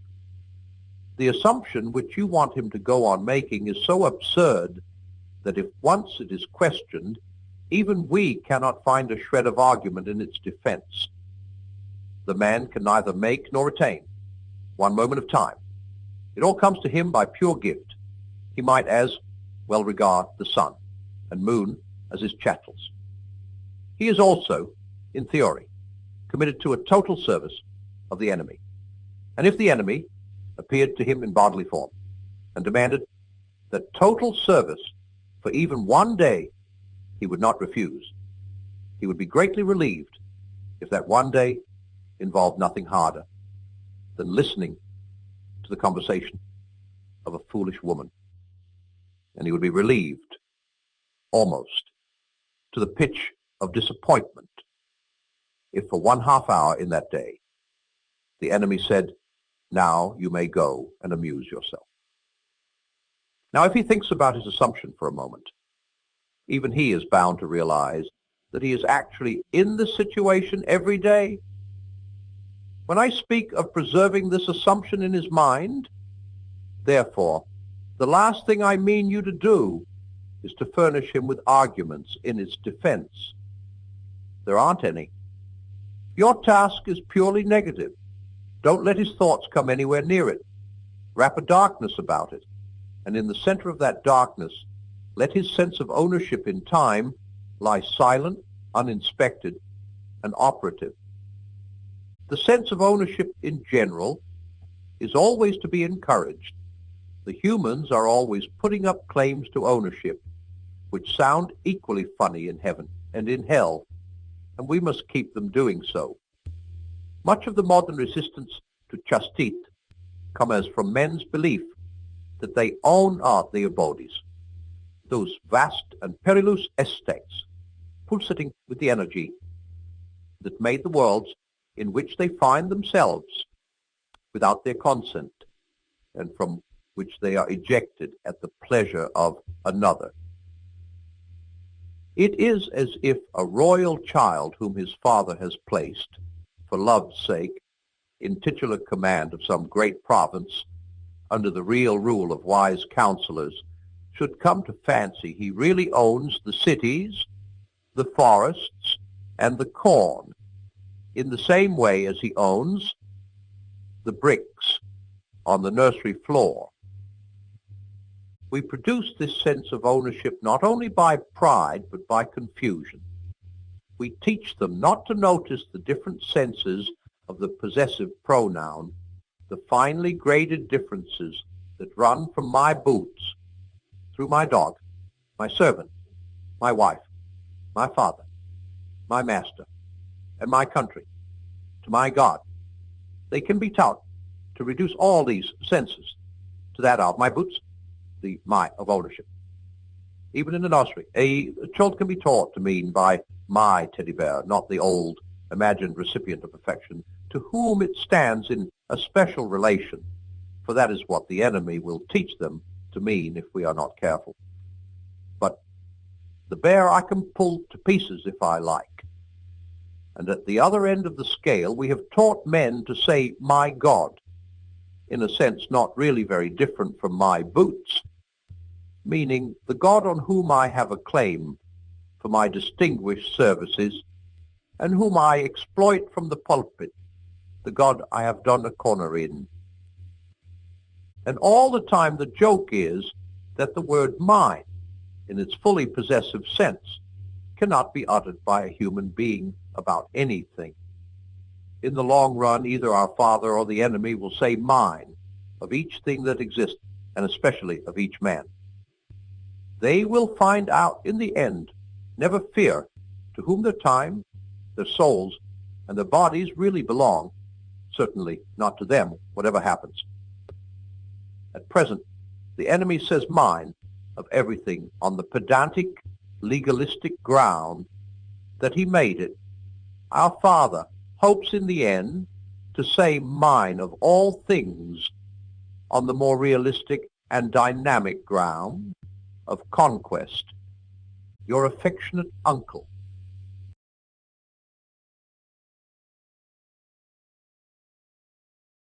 My dear Wormwood, so your man is in love, and in the worst kind he could possibly have fallen into, and with a girl who does not even appear in the report you sent me. You may be interested to learn that the little misunderstanding with the secret police, which you tried to raise about some unguarded expressions in one of my letters, has been tided over. If you are reckoning on that to secure my good offices, you will find yourself mistaken. You shall pay for that as well as for your other blunders. Meanwhile, I enclose a little booklet, just issued, on the new House of Correction for Incompetent Tempters. It is profusely illustrated, and you will not find a dull page in it. I have looked up this girl's dossier and am horrified at what I find. Not only a Christian, but such a Christian, a vile, sneaking, simpering, demure, monosyllabic, mouse-like, watery, insignificant, virginal bread-and-butter miss, the little brute. She makes me vomit. She stinks and scalds through the very pages of the dossier. It drives me mad, the way the world has worsened. We'd have had her to the arena in the old days. That's what her sort is made for. Not that she'd do much good there, either. A two-faced little cheat, I know the sort, who looks as if she'd faint at the sight of blood, and then dies with a smile. A cheat every way. Looks as if butter wouldn't melt in her mouth, and yet has a satirical wit. The sort of creature who'd find me funny. Filthy, insipid little prude. and yet ready to fall into this booby's arms like any other breeding animal. Why doesn't the enemy blast her for it? If he's so moonstruck by virginity, instead of looking on there grinning, he's a hedonist at heart. All those fasts and vigils and stakes and crosses are only a facade, or only like foam on the seashore. Out at sea, out in his sea, there is pleasure, and more pleasure. He makes no secret of it. At his right hand are pleasures forevermore. Ugh! I don't think he has the least inkling of that high and austere mystery to which we rise in the miserific vision. He's vulgar, Wormwood. He has a bourgeois mind. He has filled his world full of pleasures. There are things for humans to do all day long without his minding in the least. Sleeping, washing, eating, drinking, making love, playing, praying, working. Everything has to be twisted before it's any use to us. We fight under cruel disadvantages. Nothing is naturally on our side. Not that that excuses you. I'll settle with you presently. You have always hated me and been insolent when you dared. Then, of course, he gets to know this woman's family and whole circle. Could you not see that the very house she lives in is one that he ought never to have entered? The whole place reeks of that deadly odor. The very gardener, though he has only been there 5 years, is beginning to acquire it.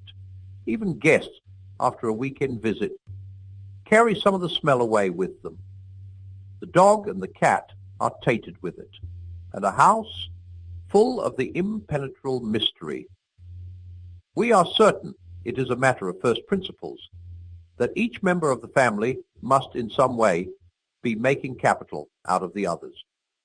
But we can't find out how. They guard as jealously as the enemy himself the secret of what really lies behind this pretense of disinterested love. The whole house and garden is one vast obscenity. It bears a sickening resemblance to the description one human writer made of heaven. The regions where there is only life, and therefore all that is not music is silent. Music and silence, how I detest them both. How thankful we should be that ever since our father entered hell, though longer ago than humans, reckoning in light years could express, no square inch of infernal space, and no moment of infernal time has been surrendered to either of those abominable forces, but all has been occupied by noise, the grand dynamism, the audible expression of all that is exultant, ruthless, and virile. Noise which alone defends us from silly qualms, despairing scruples, and impossible desires. We will make the whole universe a noise in the end. We have already made great strides in this direction as regards the earth. The melodies and silences of heaven will be shouted down in the end. But I admit we are not yet loud enough or anything like it. Research is in progress. Meanwhile, you, discussed in little... In the heat of composition, I find that I have inadvertently allowed myself to assume the form of a large centipede. I am accordingly dictating the rest to my secretary. Now that the transformation is complete, I recognize it as a periodical phenomenon. Some rumor of it has reached the humans, and a distorted account of it appears in the poet Milton, with the ridiculous addition that such changes of shape are a punishment imposed on us by the enemy. A more modern writer, someone with a name like Shaw, has, however, grasped the truth. Transformation proceeds from within and is a glorious manifestation of that life force which our Father would worship if he worshipped anything but himself. In my present form, I feel even more anxious to see you, to unite you to myself in an indissoluble embrace. Signed, toad pipe, for his abysmal sublimity under Secretary Screwtape, T.E., B.S., etc.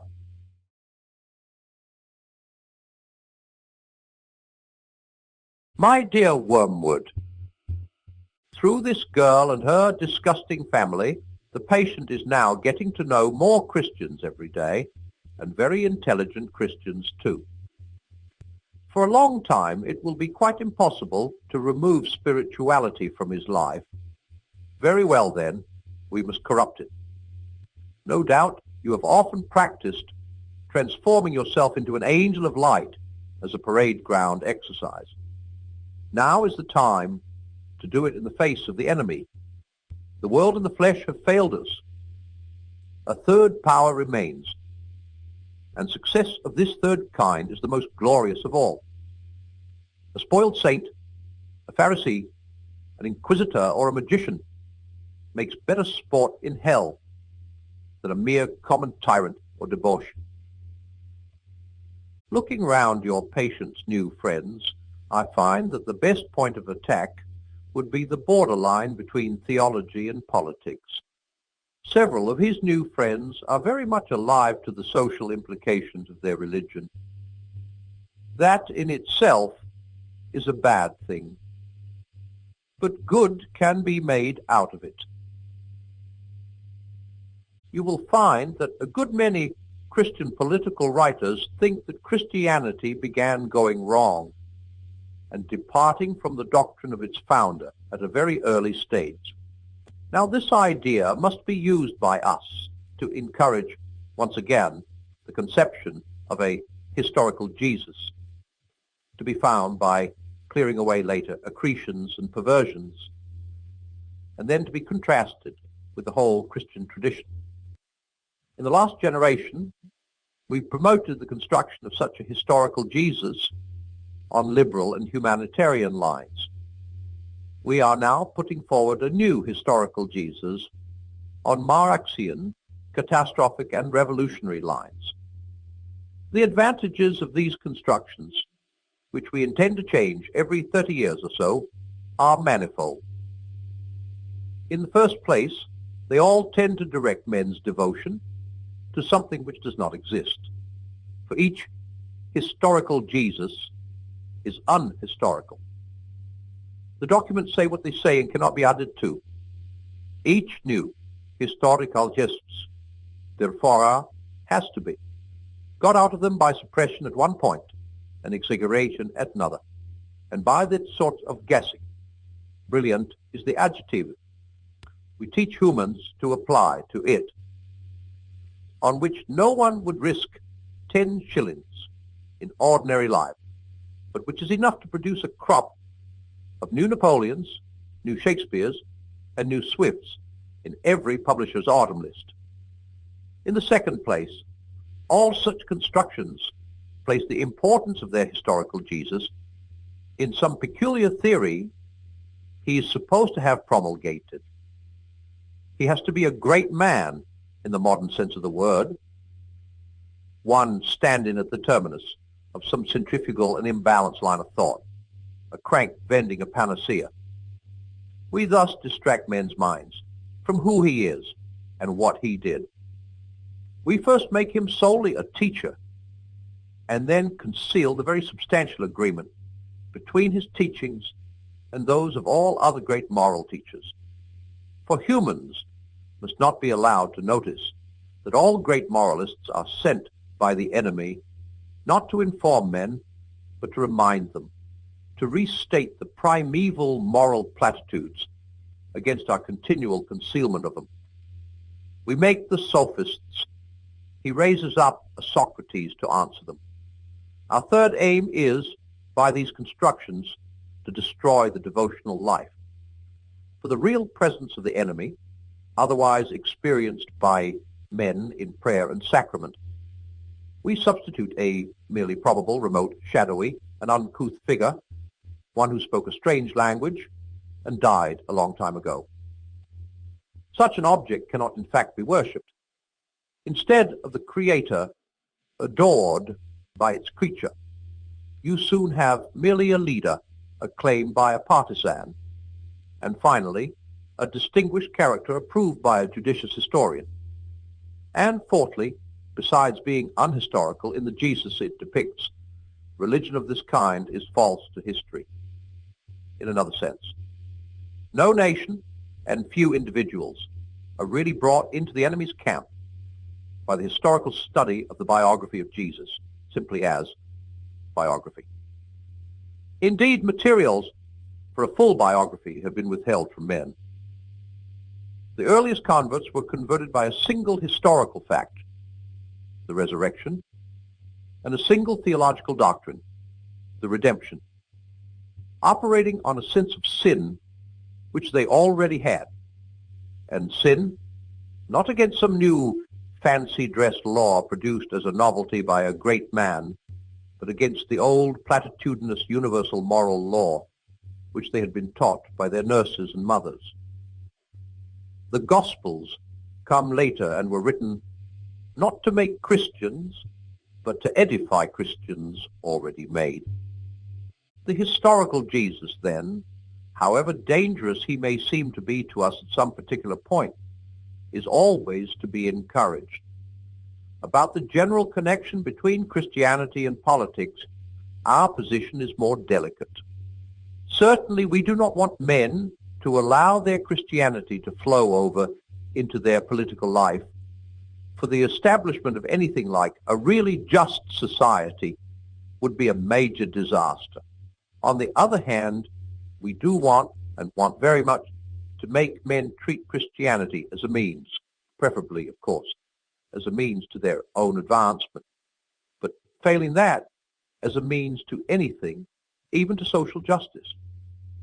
The thing to do is to get a man at first to value social justice as a thing which the enemy demands, and then work him on to the stage at which he values Christianity because it may produce social justice. For the enemy will not be used as a convenience. Men or nations who think they can revive the faith in order to make a good society might just as well think they can use the stairs of heaven as a shortcut to the nearest chemist's shop.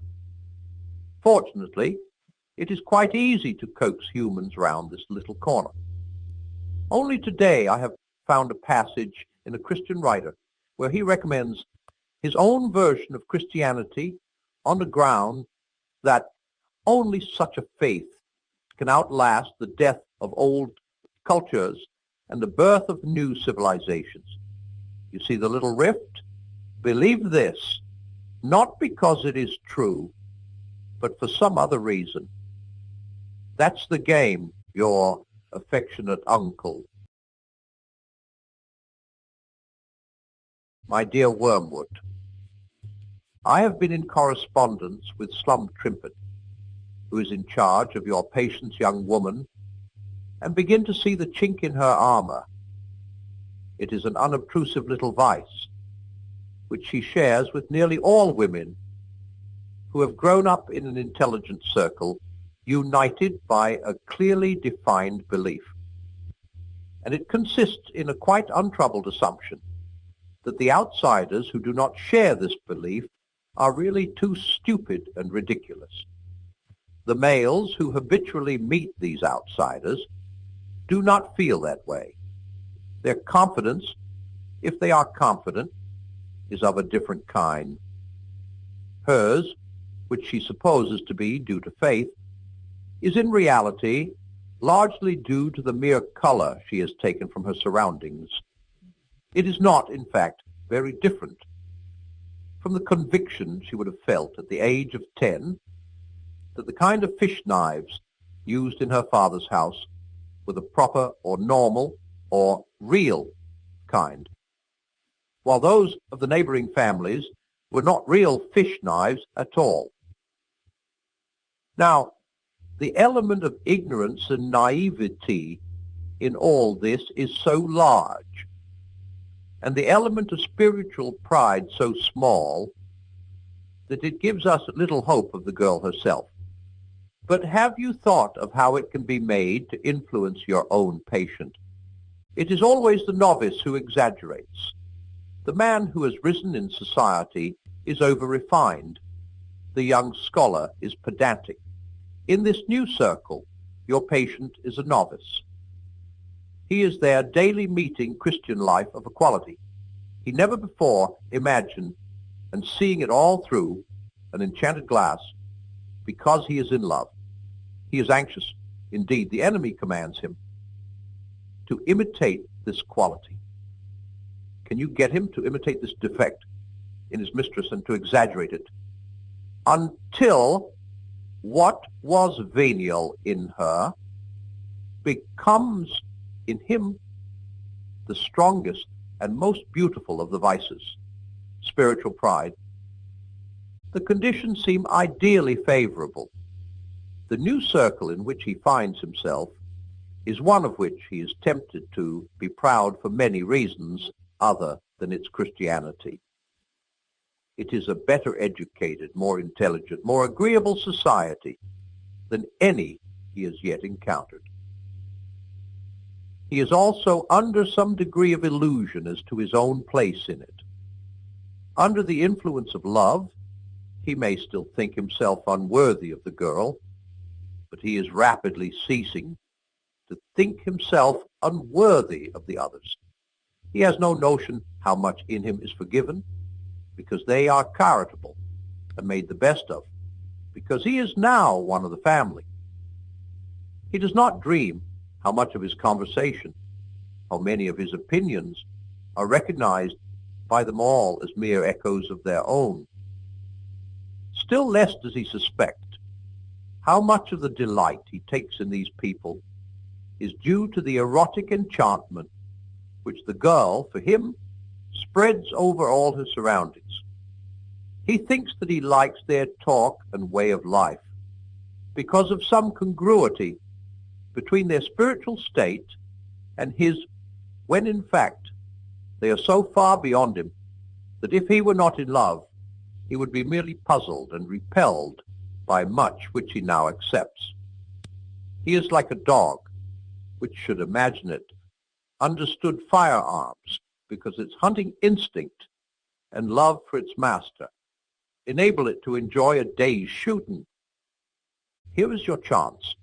While the enemy, by means of sexual love and of some very agreeable people far advanced in his service, is drawing the young barbarian up to levels he could never otherwise have reached, you must make him feel that he is finding his own level, that these people are his sort, and that coming among them he has come home.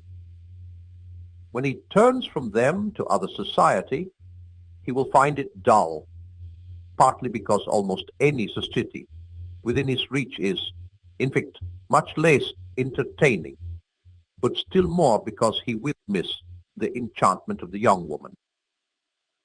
You must teach him to mistake this contrast between the secret that dilates and the circle that bores him for the contrast between Christians and unbelievers.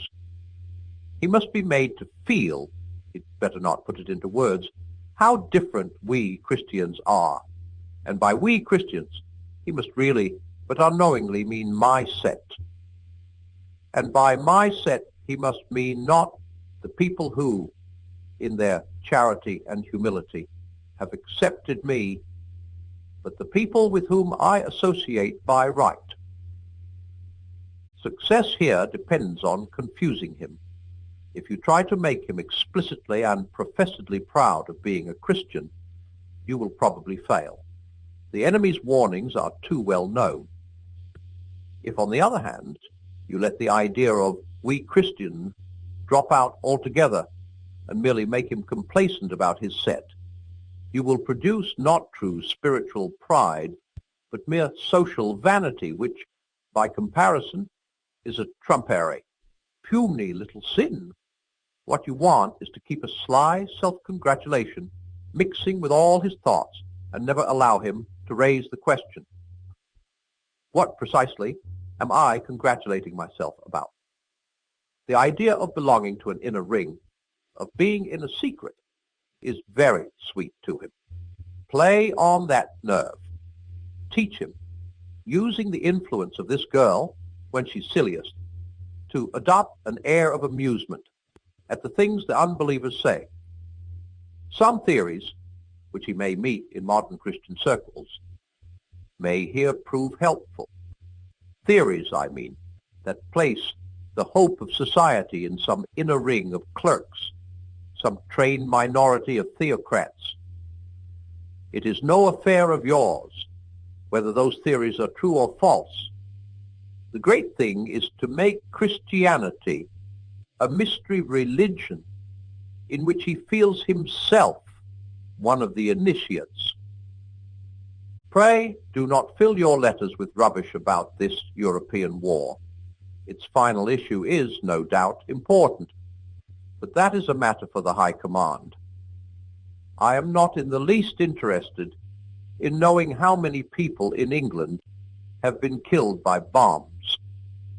In what state of mind they died, I can learn from the office at this end. That they were going to die sometime, I knew already.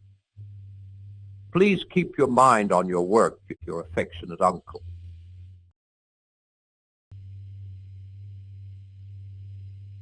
My dear Wormwood, the real trouble about the set your patient is living in is that it is merely Christian. They all have individual interests, of course, but the bond remains mere Christianity. What we want, if men become Christians at all, is to keep them in the state of mind I call Christianity and. You know, Christianity and the Christs, Christianity and the new psychology, Christianity and the new order, Christianity and faith healing, Christianity and psychical research, Christianity and vegetarianism, Christianity and spelling reform. If they must be Christians, let them at least be Christians with a difference. Substitute for the faith itself some fashion with a Christian coloring. Work on their horror of the same old thing. The horror of the same old thing is one of the most valuable passions we have produced in the human heart, an endless source of heresies in religion, folly in counsel, infidelity in marriage, and inconstancy in friendship.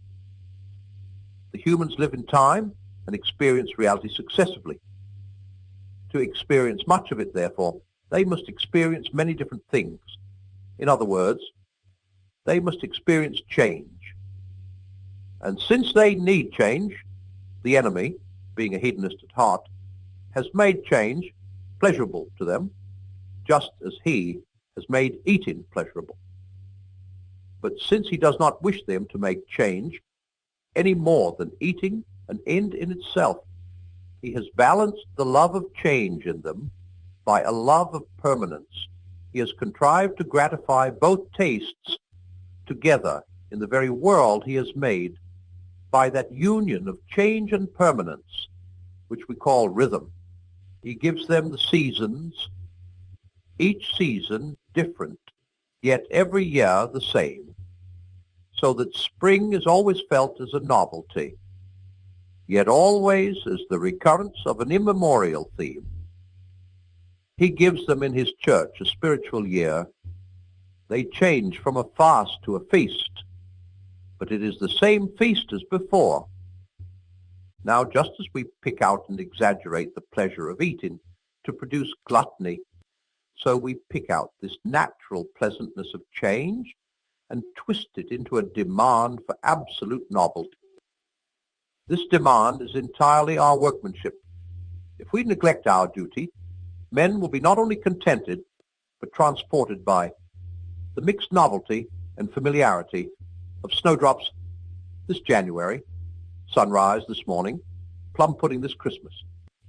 Children, until we have taught them better, we'll be perfectly happy with a seasonal round of games in which conkers succeed hopscotch as regularly as autumn follows summer.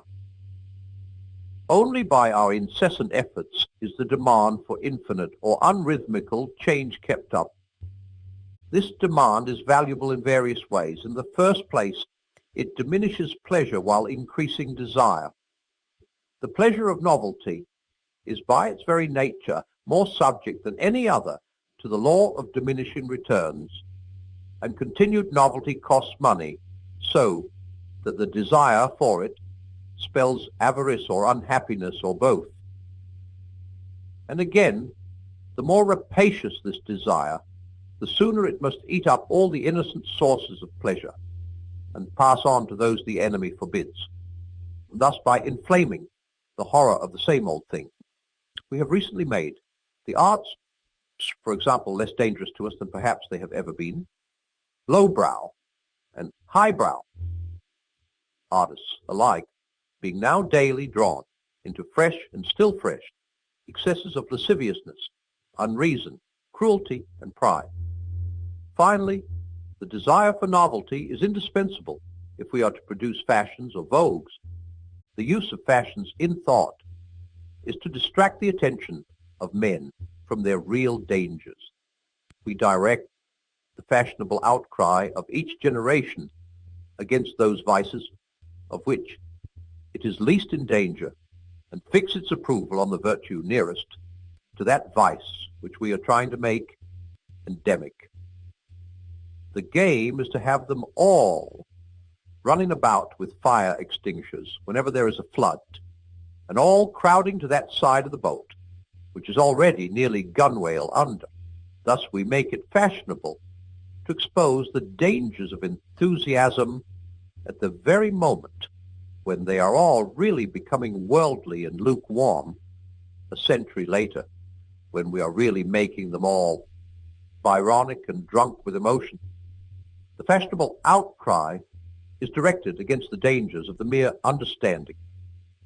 Cruel ages are put on their guard against sentimentality, feckless and idle ones against respectability, lecherous ones against puritanism. And whenever all men are really hastening to be slaves or tyrants, we make liberalism the prime bogey. But the greatest triumph of all is to elevate this horror of the same old thing into a philosophy so that nonsense in the intellect may reinforce corruption in the will.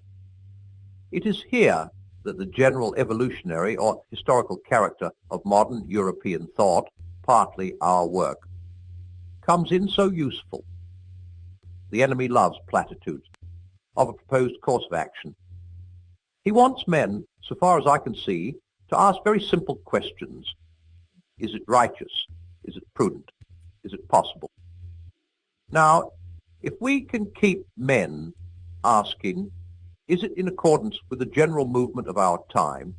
Is it progressive or reactionary? Is this the way that history is going? They will neglect the relevant question. And the questions they do ask are, of course, unanswerable, for they do not know the future, and what the future will be depends very largely on just those choices which they now invoke the future to help them to make. As a result, while their minds are buzzing in this vacuum, we have the better chance to slip in and bend them to the action we have decided on. And great work has already been done once they knew that some changes were for the better, and others for the worse, and others again indifferent. We have largely removed this knowledge. For the descriptive adjective unchanged, we have substituted the emotional adjective stagnant. We have trained them to think of the future as a promised land which favored heroes attain, not as something which everyone reaches at the rate of 60 minutes an hour, whatever he does, whoever he is, your affectionate uncle.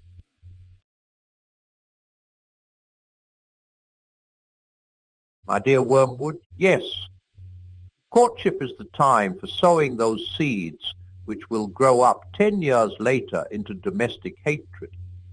The enchantment of unsatisfied desire produces results which the humans can be made to mistake for the results of charity. Avail yourself of the ambiguity in the word love. Let them think they have solved. By love problems, they have in fact only waived or postponed under the influence of the enchantment. While it lasts, you have your chance to foment the problems in secret and render them chronic. The grand problem is that of unselfishness. Note, once again, the admirable work of our philological arm in substituting the negative unselfishness for the enemy's positive charity. Thanks to this, you can, from the very outset, teach a man to surrender benefits, not that others may be happy in having them, but that he may be unselfish in forgoing them. That is a great point gained. Another great help, where the parties concerned are male and female, is the divergence of view about unselfishness, which we have built up between the sexes. A woman means by unselfishness chiefly taking trouble for others. A man means not giving trouble to others. As a result, a woman who is quite far gone in the enemy's service will make a nuisance of herself on a larger scale than any man, except those whom our Father has dominated completely. And conversely, a man will live long in the enemy's camp before he undertakes as much spontaneous work to please others as a quite ordinary woman may do every day. Thus, while the woman thinks of doing good offices and the man of respecting other people's rights, each sex, without any obvious unreason, can and does regard the other as radically selfish. On top of these confusions, you can now introduce a few more. The erotic enchantment produces a mutual complacence in which each is really pleased to give in to the wishes of the other. They also know that the enemy demands of them a degree of charity, which if attained would result in similar actions. You must make them establish as a law for their whole married life that degree of mutual self-sacrifice, which is at present sprouting naturally out of the enchantment, but which, when the enchantment dies away, they will not have charity enough to enable them to perform. They will not see the trap, since they are under the double blindness of mistaking sexual excitement for charity and of thinking that the excitement will last. When once a sort of official, legal, or nominal unselfishness has been established as a rule for the keeping of which their emotional resources have died away and their spiritual resources have not yet grown, the most delightful results follow. In discussing any joint action, it becomes obligatory that A should argue in favor of B's supposed wishes and against his own, while B does the opposite. It is often impossible to find out either party's real wishes. With luck, they end by doing something that neither wants, while each feels a glow of self-righteousness and harbors a secret claim to preferential treatment for the unselfishness shown and a secret grudge against the other for the ease with which the sacrifice has been accepted. Later on, you can venture on what may be called the generous conflict illusion. This game is best played with more than 2 players, in a family with grown-up children, for example. Something quite trivial, like having tea in the garden, is proposed. One member takes care to make it quite clear, though not in so many words, that he would rather not, but is, of course, prepared to do so out of unselfishness. The others instantly withdraw their proposal, ostensibly through their unselfishness, but really because they don't want to be used as a sort of lay figure on which the first speaker practices petty altruisms. But he is not going to be done out of his debauch of unselfishness either. He insists on doing what the others want. They insist on doing what he wants. Passions are roused. Soon someone is saying, "Very well then, I won't have any tea at all," and a real quarrel ensues with bitter resentment on both sides. You see how it is done? If each side had been frankly contending for its own real wish, they would all have kept within the bounds of reason and courtesy. But just because the contention is reversed and each side is fighting the other side's battle, all the bitterness which really flows from thwarted self-righteousness and obstinacy and the accumulated grudges of the last 10 years is concealed from them by the nominal or official unselfishness of what they are doing, or at least held to be excused by it. Each side is indeed quite alive to the cheap quality of the adversary's unselfishness and of the false position into which he's trying to force them. But each manages to feel blameless and ill-used itself, with no more dishonesty than comes natural to a human. A sensible human once said, "If people knew how much ill-feeling unselfishness occasions, it would not be so often recommended from the pulpit." And again, she's the sort of woman who lives for others. You can always tell the others by their hunted expression. All this can be begun even in the period of courtship. A little real selfishness on your patient's part is often of less value in the long run for securing his soul than the first beginnings of that elaborate and self-consciousness, unselfishness, which may one day blossom into the sort of thing I have described. Some degree of mutual falseness, some surprise that the girl does not always notice just how unselfish he is being, can be smuggled in already. Cherish these things. And, above all, don't let the young fools notice them. If they notice them, they will be on the road to discovering that love is not enough. The charity is needed and not yet achieved, and that no external law can supply its place. I wish Slum Trimpet could do something about undermining that young woman's sense of the ridiculous. Your affectionate uncle.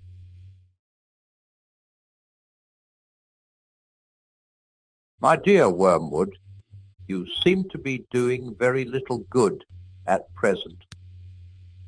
The use of his love to distract his mind from the enemy is, of course, obvious. But you reveal what poor use you are making of it when you say that the whole question of distraction and the wandering mind has now become one of the chief subjects of his prayers. That means you have largely failed. When this or any other distraction crosses his mind, you ought to encourage him to thrust it away by sheer willpower and to try to continue the normal prayer as if nothing had happened. Once he accepts the distraction as his present problem and lays it before the enemy and makes it the main theme of his prayers and his endeavors, then, so far from doing good, you have done harm. Anything, even a sin, which has the total effect of moving him close up to the enemy, makes against us in the long run. A promising line is the following: now that he is in love, a new idea of earthly happiness has arisen in his mind, and hence a new urgency in his purely petitionary prayers about this war and other such matters. Now is the time for raising intellectual difficulties about prayer of that sort. False spirituality is always to be encouraged. On the seemingly pious ground that praise and communion with God is the true prayer, humans can often be lured into direct disobedience to the enemy, who, in his usual flat, commonplace, uninteresting way, has definitely told them to pray for their daily bread and the recovery of their sick. You will, of course, conceal from him the fact that the prayer for daily bread, interpreted in a spiritual sense, is really just as crudely petitionary as it is in any other sense. But since your patient has contracted the terrible habit of obedience, he will probably continue such crude prayers whatever you do. But you can worry him with the haunting suspicion that the practice is absurd and can have no objective result. Don't forget to use the heads I win, tails you lose argument. If the thing he prays for doesn't happen, then that is one more proof that petitionary prayers don't work. If it does happen, he will, of course, be able to see some of the physical causes which led up to it, and therefore it would have happened anyway. And thus, a granted prayer becomes just as good a proof as a denied when the prayers are ineffective. You, being a spirit, will find it difficult to understand how he gets into this confusion, but you must remember that he takes time for an ultimate reality. He supposes that the enemy, like himself, sees some things as present, remembers others as past, and anticipates others as future. Or even if he believes that the enemy does not see things that way, yet, in his heart of hearts, he regards this as a peculiarity of the enemy's mode of perception. He doesn't really think, though he would say he did, that things as the enemy sees them are things as they are. If you tried to explain to him that men's prayers today are one of the innumerable coordinates with which the enemy harmonizes the weather of tomorrow, he would reply that then the enemy always knew men were going to make those prayers, and if so, they did not pray freely, but were predestined to do so. And he would add that the weather on a given day can be traced back through its causes to the original creation of matter itself, so that the whole thing, both on the human and on the material side, is given from the word go. What he ought to say, of course, is obvious to us, that the problem of adapting the particular weather to the particular prayers is merely the appearance, at 2 points in his temporal mode of perception, of the total problem of adapting the whole spiritual universe to the whole corporeal universe.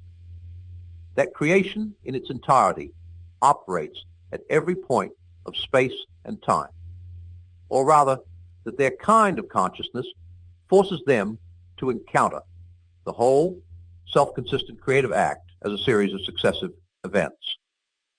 Why that creative act leaves room for their free will is the problem of problems, the secret behind the enemy's nonsense about love.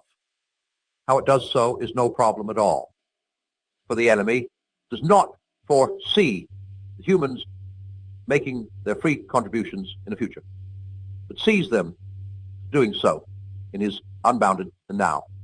And obviously, to watch a man doing something is not to make him do it.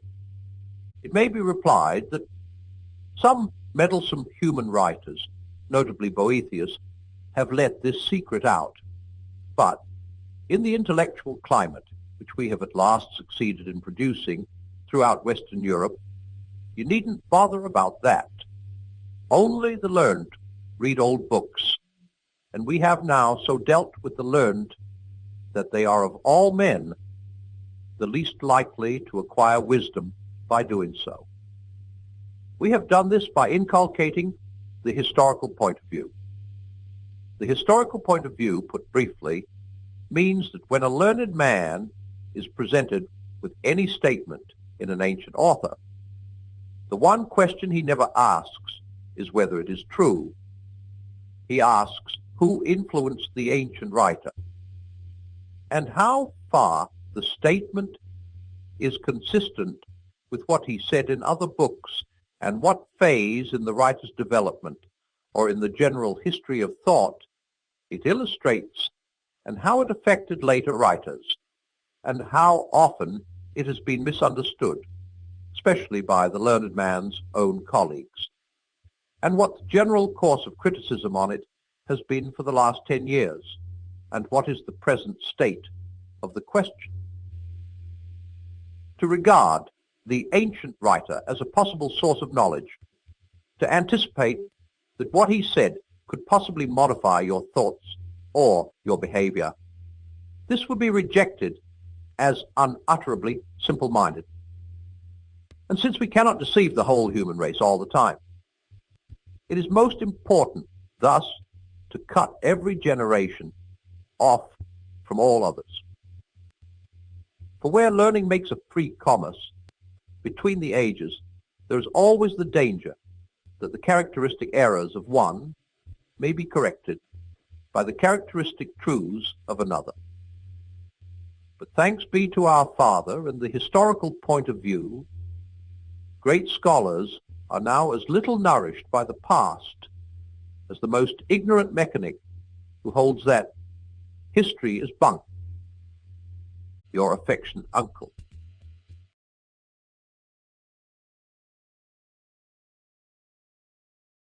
My dear Wormwood, when I told you not to fill your letters with rubbish about the war, I meant, of course, that I did not want to have your rather infantile rhapsodies about the death of men and the destruction of cities, insofar as the war really concerns the spiritual state of the patient.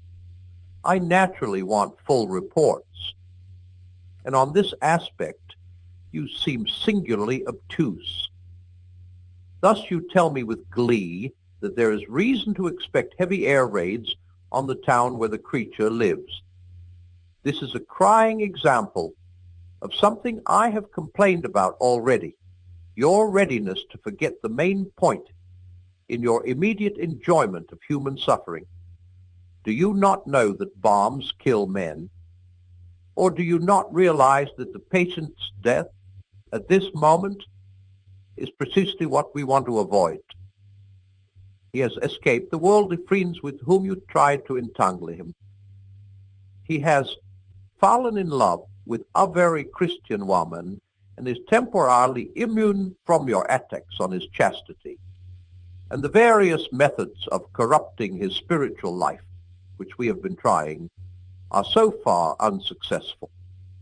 At the present moment, as the full impact of the war draws nearer, and his worldly hopes take a proportionately lower place in his mind, full of his defense work, full of the girl, forced to attend to his neighbors more than he has ever done before, and liking it more than he expected, taken out of himself, as the humans say, and daily increasing in conscious dependence on the enemy, he will almost certainly be lost to us if he is killed tonight. This is so obvious that I am ashamed to write it. I sometimes wonder if you young fiends are not kept out on temptation, duty too long at a time, if you are not in some danger of becoming infected by the sentiments and values of the humans among whom you work. They, of course, do tend to regard death as the prime evil and survival as the greatest good.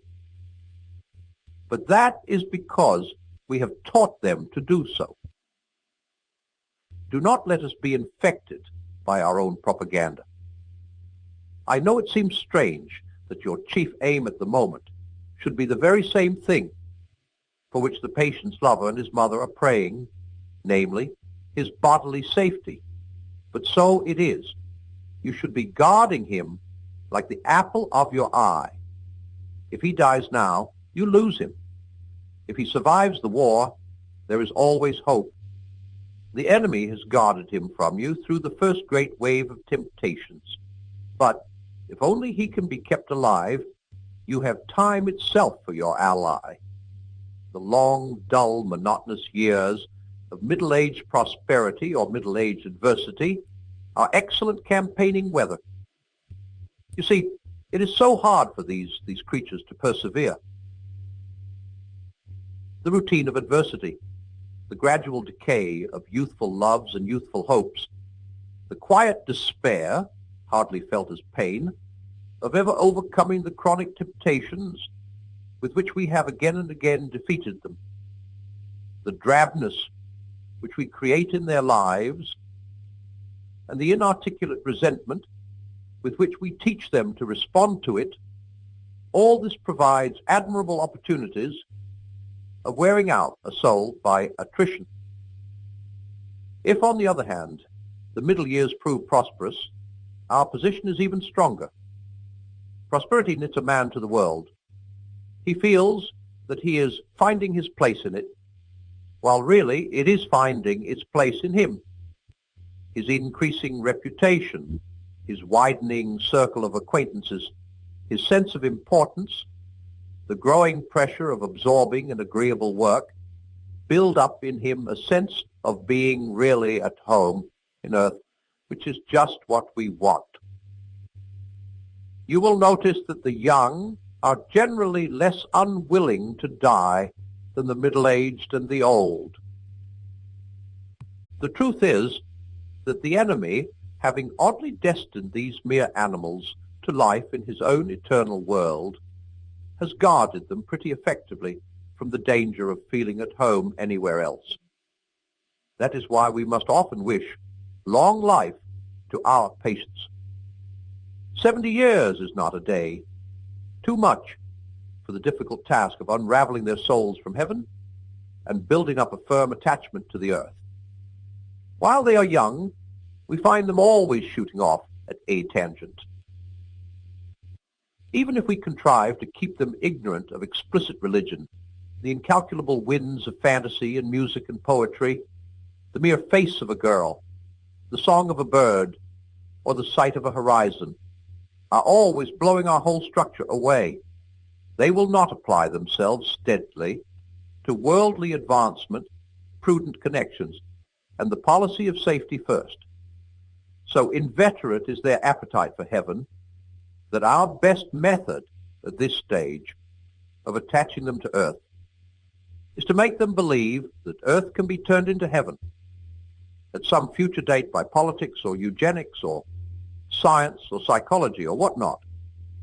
Real worldliness is a work of time, assisted, of course, by pride, for we teach them to describe the creeping death as good sense or maturity or experience. Experience, in the peculiar sense we teach them to give it, is, by the by, a most useful word. A great human philosopher nearly let our secret out when he said that where virtue is concerned, experience is the mother of illusion. But thanks to a change in fashion, and also, of course, to the historical point of view, we have largely rendered his book innocuous. How valuable time is to us may be gauged by the fact that the enemy allows us so little of it. The majority of the human race dies in infancy. Of the survivors, a good many die in youth. It is obvious that to him harm in birth is important chiefly as the qualification for human death, and diet solely as the gate to that other kind of life. We are allowed to work only on a selected minority of the race, for what humans call a normal life is the exception. Apparently, he wants some, but only a very few, of the human animals with which he is peopling heaven to have had the experience of resisting us through an earthly life of 60 or 70 years. Well, there is our opportunity. The smaller it is, the better we must use it. Whatever you do, keep your patient as safe as you possibly can. Your affectionate uncle. My dear Wormwood, now that it is certain the German humans will bombard your patient's town and that his duties will keep him in the thick of the danger, we must consider our policy. Are we to aim at cowardice or at courage with consequent pride or at hatred of the Germans? Well, I'm afraid it is no good trying to make him brave. Our research department has not yet discovered, though success is hourly expected, how to produce any virtue. This is a serious handicap. To be greatly and effectively wicked, a man needs some virtue. What would Attila have been without his courage, or Shylock without self-denial as regards the flesh? But as we cannot supply these qualities ourselves, we can only use them as supplied by the enemy, and this means leaving him a kind of foothold in those men whom otherwise we have made most securely our own. A very unsatisfactory arrangement, but I trust we shall one day learn to do better. Hatred we can manage. The tension of human nerves during noise, danger, and fatigue makes them prone to any violent emotion, and it is only a question of guiding this susceptibility into the right channel. If conscience resists, muddle him. Let him say that he feels hatred not on his own behalf, but on that of the women and children, and that a Christian is told to forgive his own, not other people's enemies. In other words, let him consider himself sufficiently identified with the women and children to feel hatred on their behalf, but not sufficiently identified to regard their enemies as his own, and therefore proper objects of forgiveness. But hatred is best combined with fear. Cowardice, alone of all the vices, is purely painful, horrible to anticipate, horrible to feel, horrible to remember. Hatred has its pleasures. It is therefore often the compensation by which a frightened man reimburses himself for the miseries of fear. The more he fears, the more he will hate.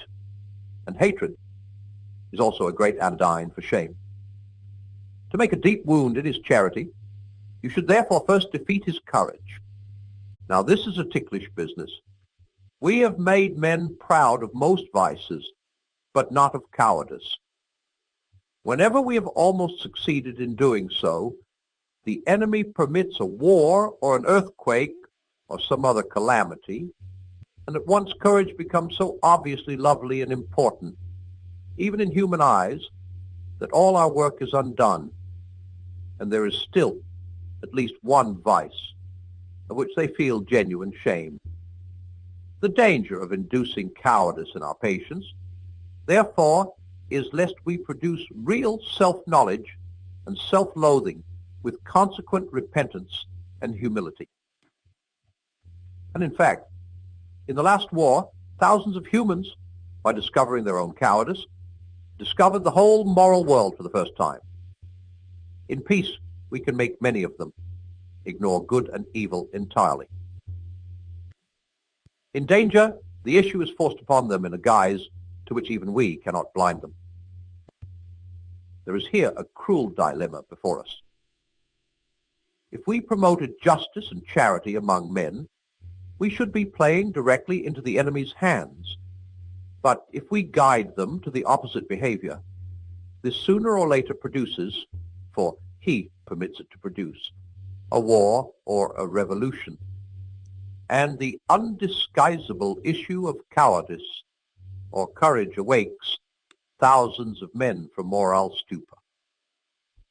This indeed is probably one of the enemy's motives for creating a dangerous world, a world in which moral issues really come to the point. He sees, as well as you do, that courage is not simply one of the virtues, but the form of every virtue at a testing point, which means at the point of highest reality. A chastity, or honesty, or mercy, which yields to danger, will be chaste, or honest, or merciful, only on conditions. Pilate was merciful till it became risky.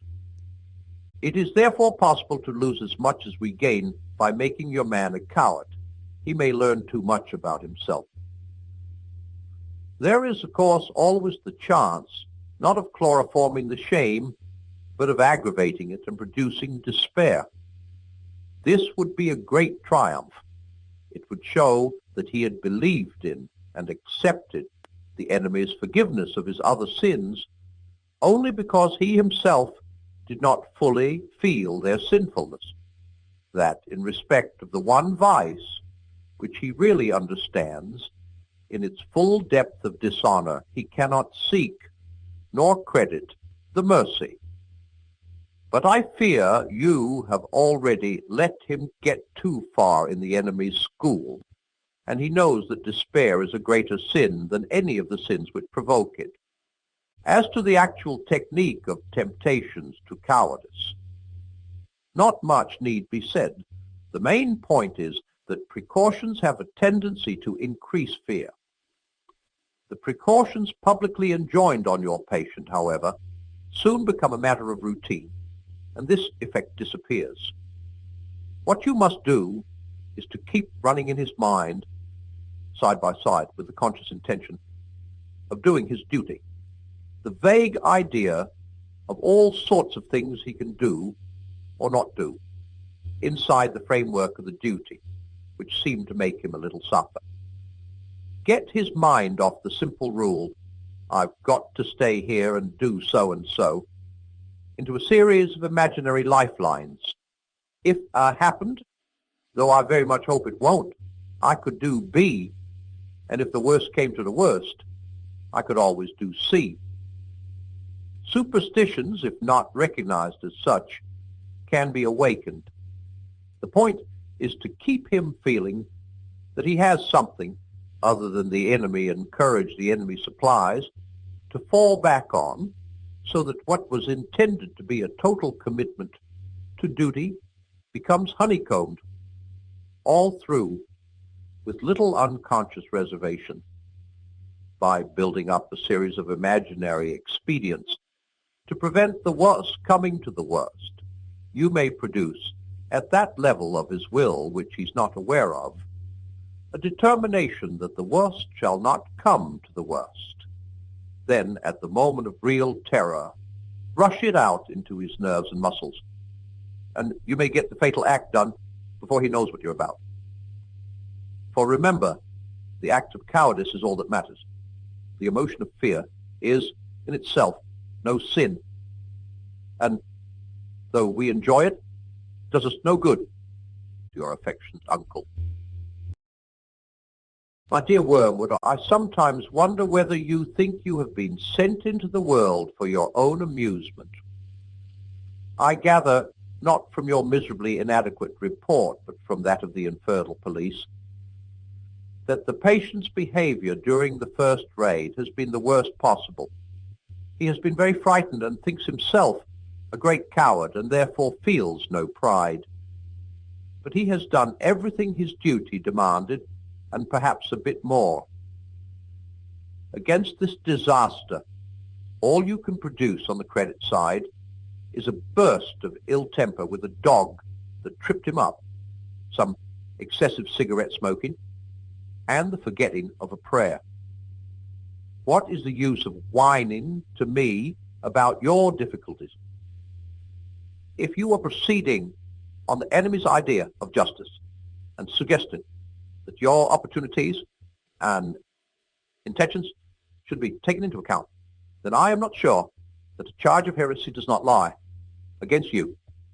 At any rate, you will soon find that the justice of hell is purely realistic and concerned only with results. Bring us back food, or be food yourself.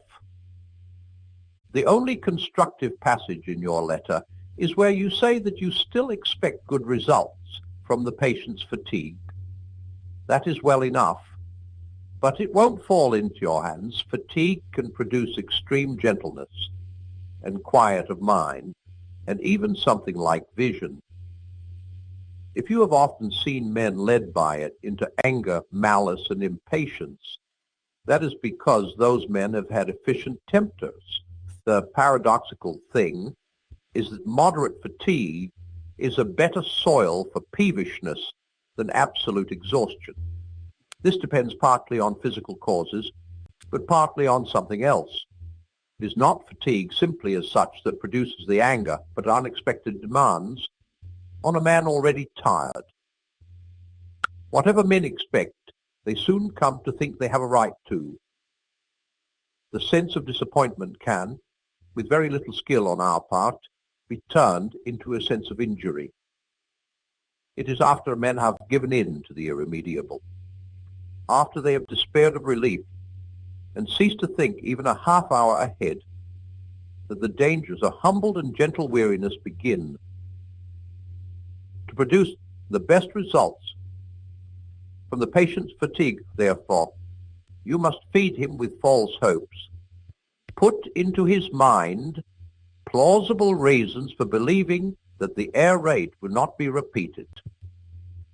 Keep him comforting himself with the thought of how much he will enjoy his bed next night. Exaggerate the weariness by making him think it will soon be over. For men usually feel that a strain could have been endured no longer at the very moment when it is ending, or when they think it is ending. In this, as in the problem of cowardice, the thing to avoid is the total commitment. Whatever he says, let his inner resolution be not to bear whatever comes to him, but to bear it for a reasonable period. And let the reasonable period be shorter than the trial is likely to last.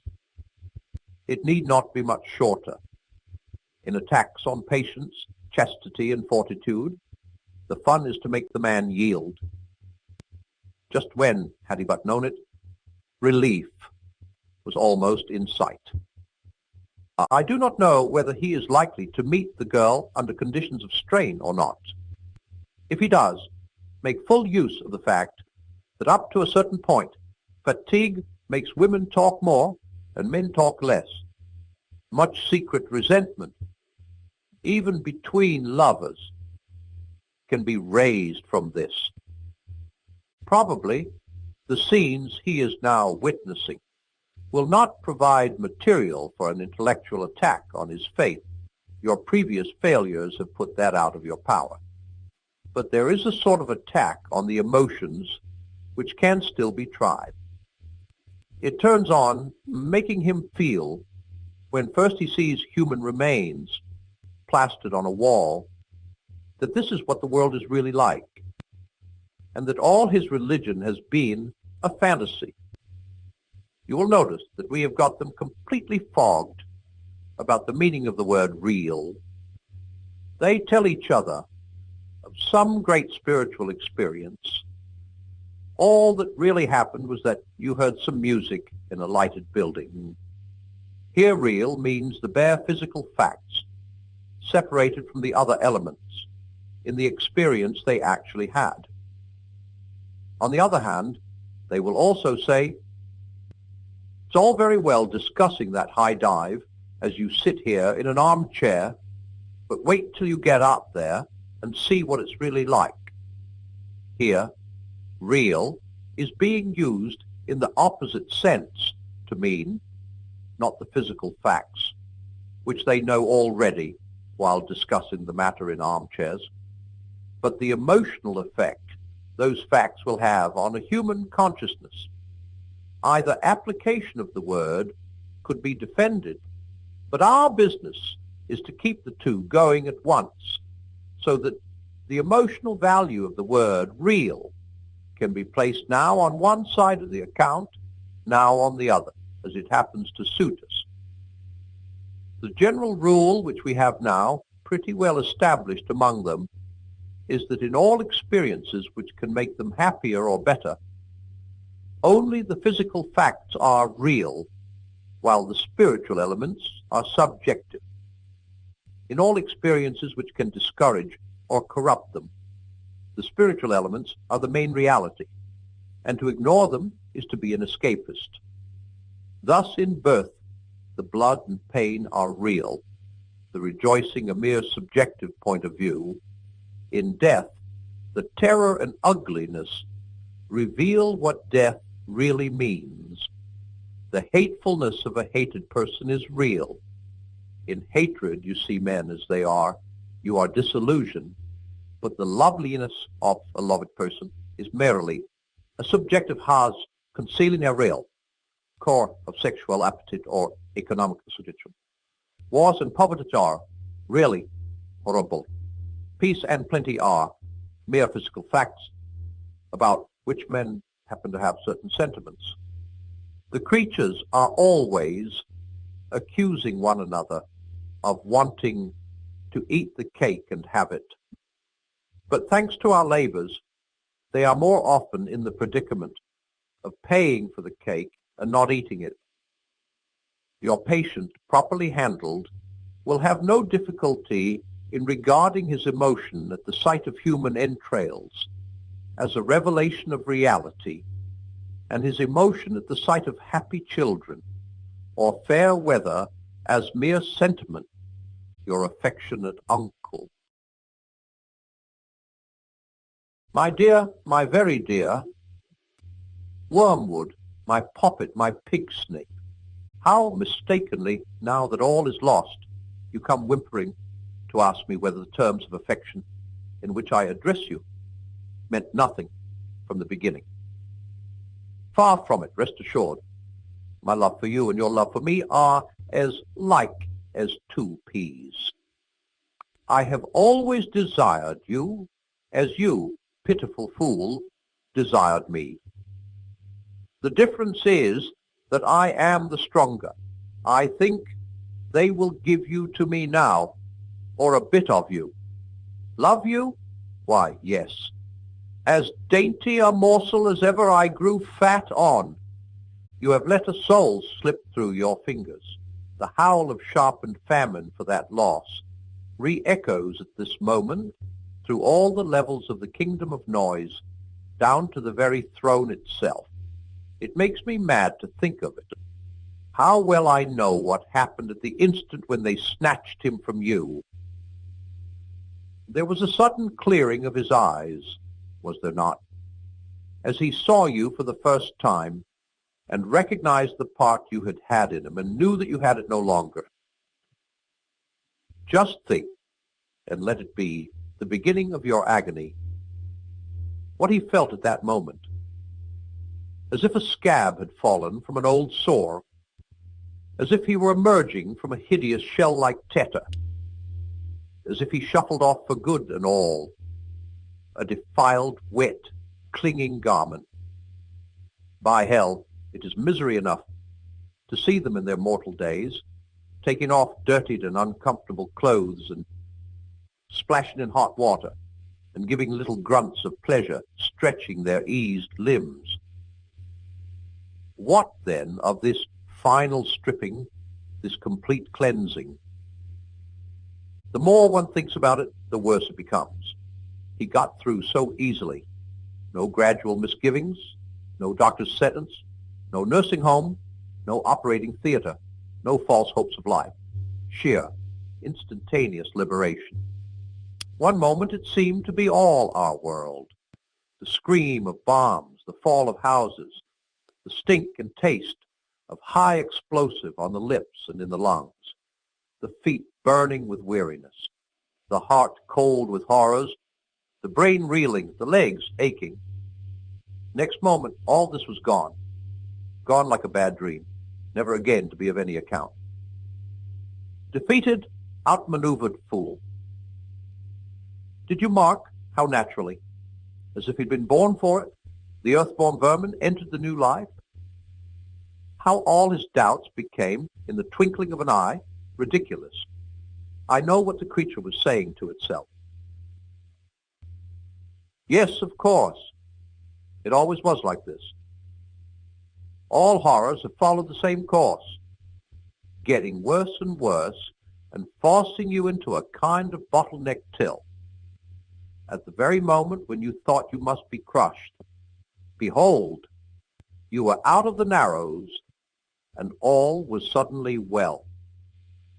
The extraction hurt more and more, and then the tooth was out. The dream became a nightmare, and then you woke. You die, and then you are beyond death. How could I ever have doubted it? As he saw you, he also saw them. I know how it was. You reeled back dizzy and blinded, more hurt by them than he had ever been by bombs. The degradation of it, that this thing of earth and slime could stand upright and converse with spirits before whom you, a spirit, could only cower. Perhaps you had hoped that the awe and strangeness of it would dash his joy. But that is the cursed thing. The gods are strange to mortal eyes, and yet they are not strange. He had no faintest conception till that very hour of how they would look, and even doubted their existence. But when he saw them, he knew that he had always known them, and realized what part each one of them had played at many an hour in his life when he had supposed himself alone, so that now he could say to them one by one, not "Who are you?" but "So it was you all the time." All that they were and said at this meeting woke memories. The dim consciousness of friends about him, which had haunted his solitudes from infancy, was now at last explained. That central music in every pure experience, which had always just evaded memory, was now at last recovered. Recognition made him free of their company almost before the limbs of his corpse became quiet. Only you were left outside. He saw not only them, he saw him. This animal, this thing begotten in a bed, could look on him. What is blinding, suffocating fire to you is now cool light to him, is clarity itself, and wears the form of a man. You would like, if you could, to interpret the patient's prostration in the presence, his self-abhorrence, and utter knowledge of his sins, yes, wormwood, a clearer knowledge even than yours, on the analogy of your own choking and paralyzing sensations when you encounter the deadly air that breathes from the heart of heaven. But it's all nonsense. Pains he may still have to encounter, but they embrace those pains. They would not barter them for any earthly pleasure. All the delights of sense or heart or intellect with which you could once have tempted him, even the delights of virtue itself, now seem to him in comparison but as the half-nauseous attractions of a raddled harlot, would seem to a man who hears that his true beloved, whom he has loved all his life, and whom he had believed to be dead, is alive. And even now at his door, he is caught up into that world where pain and pleasure take on transfinite values, and all our arithmetic is dismayed. Once more, the inexplicable meets us. Next to the curse of useless tempters, like yourself, the greatest curse upon us is the failure of our intelligence department. If only we could find out what he is really up to. Alas, alas, that knowledge in itself so hateful and mawkish a thing should yet be necessary for power. Sometimes I am almost in despair. All that sustains me is the conviction that our realism, our rejection in the face of all temptations, of all silly nonsense and claptrap, must win in the end. Meanwhile, I have you to settle with. Most truly do I sign myself, your increasingly and ravenously affectionate uncle,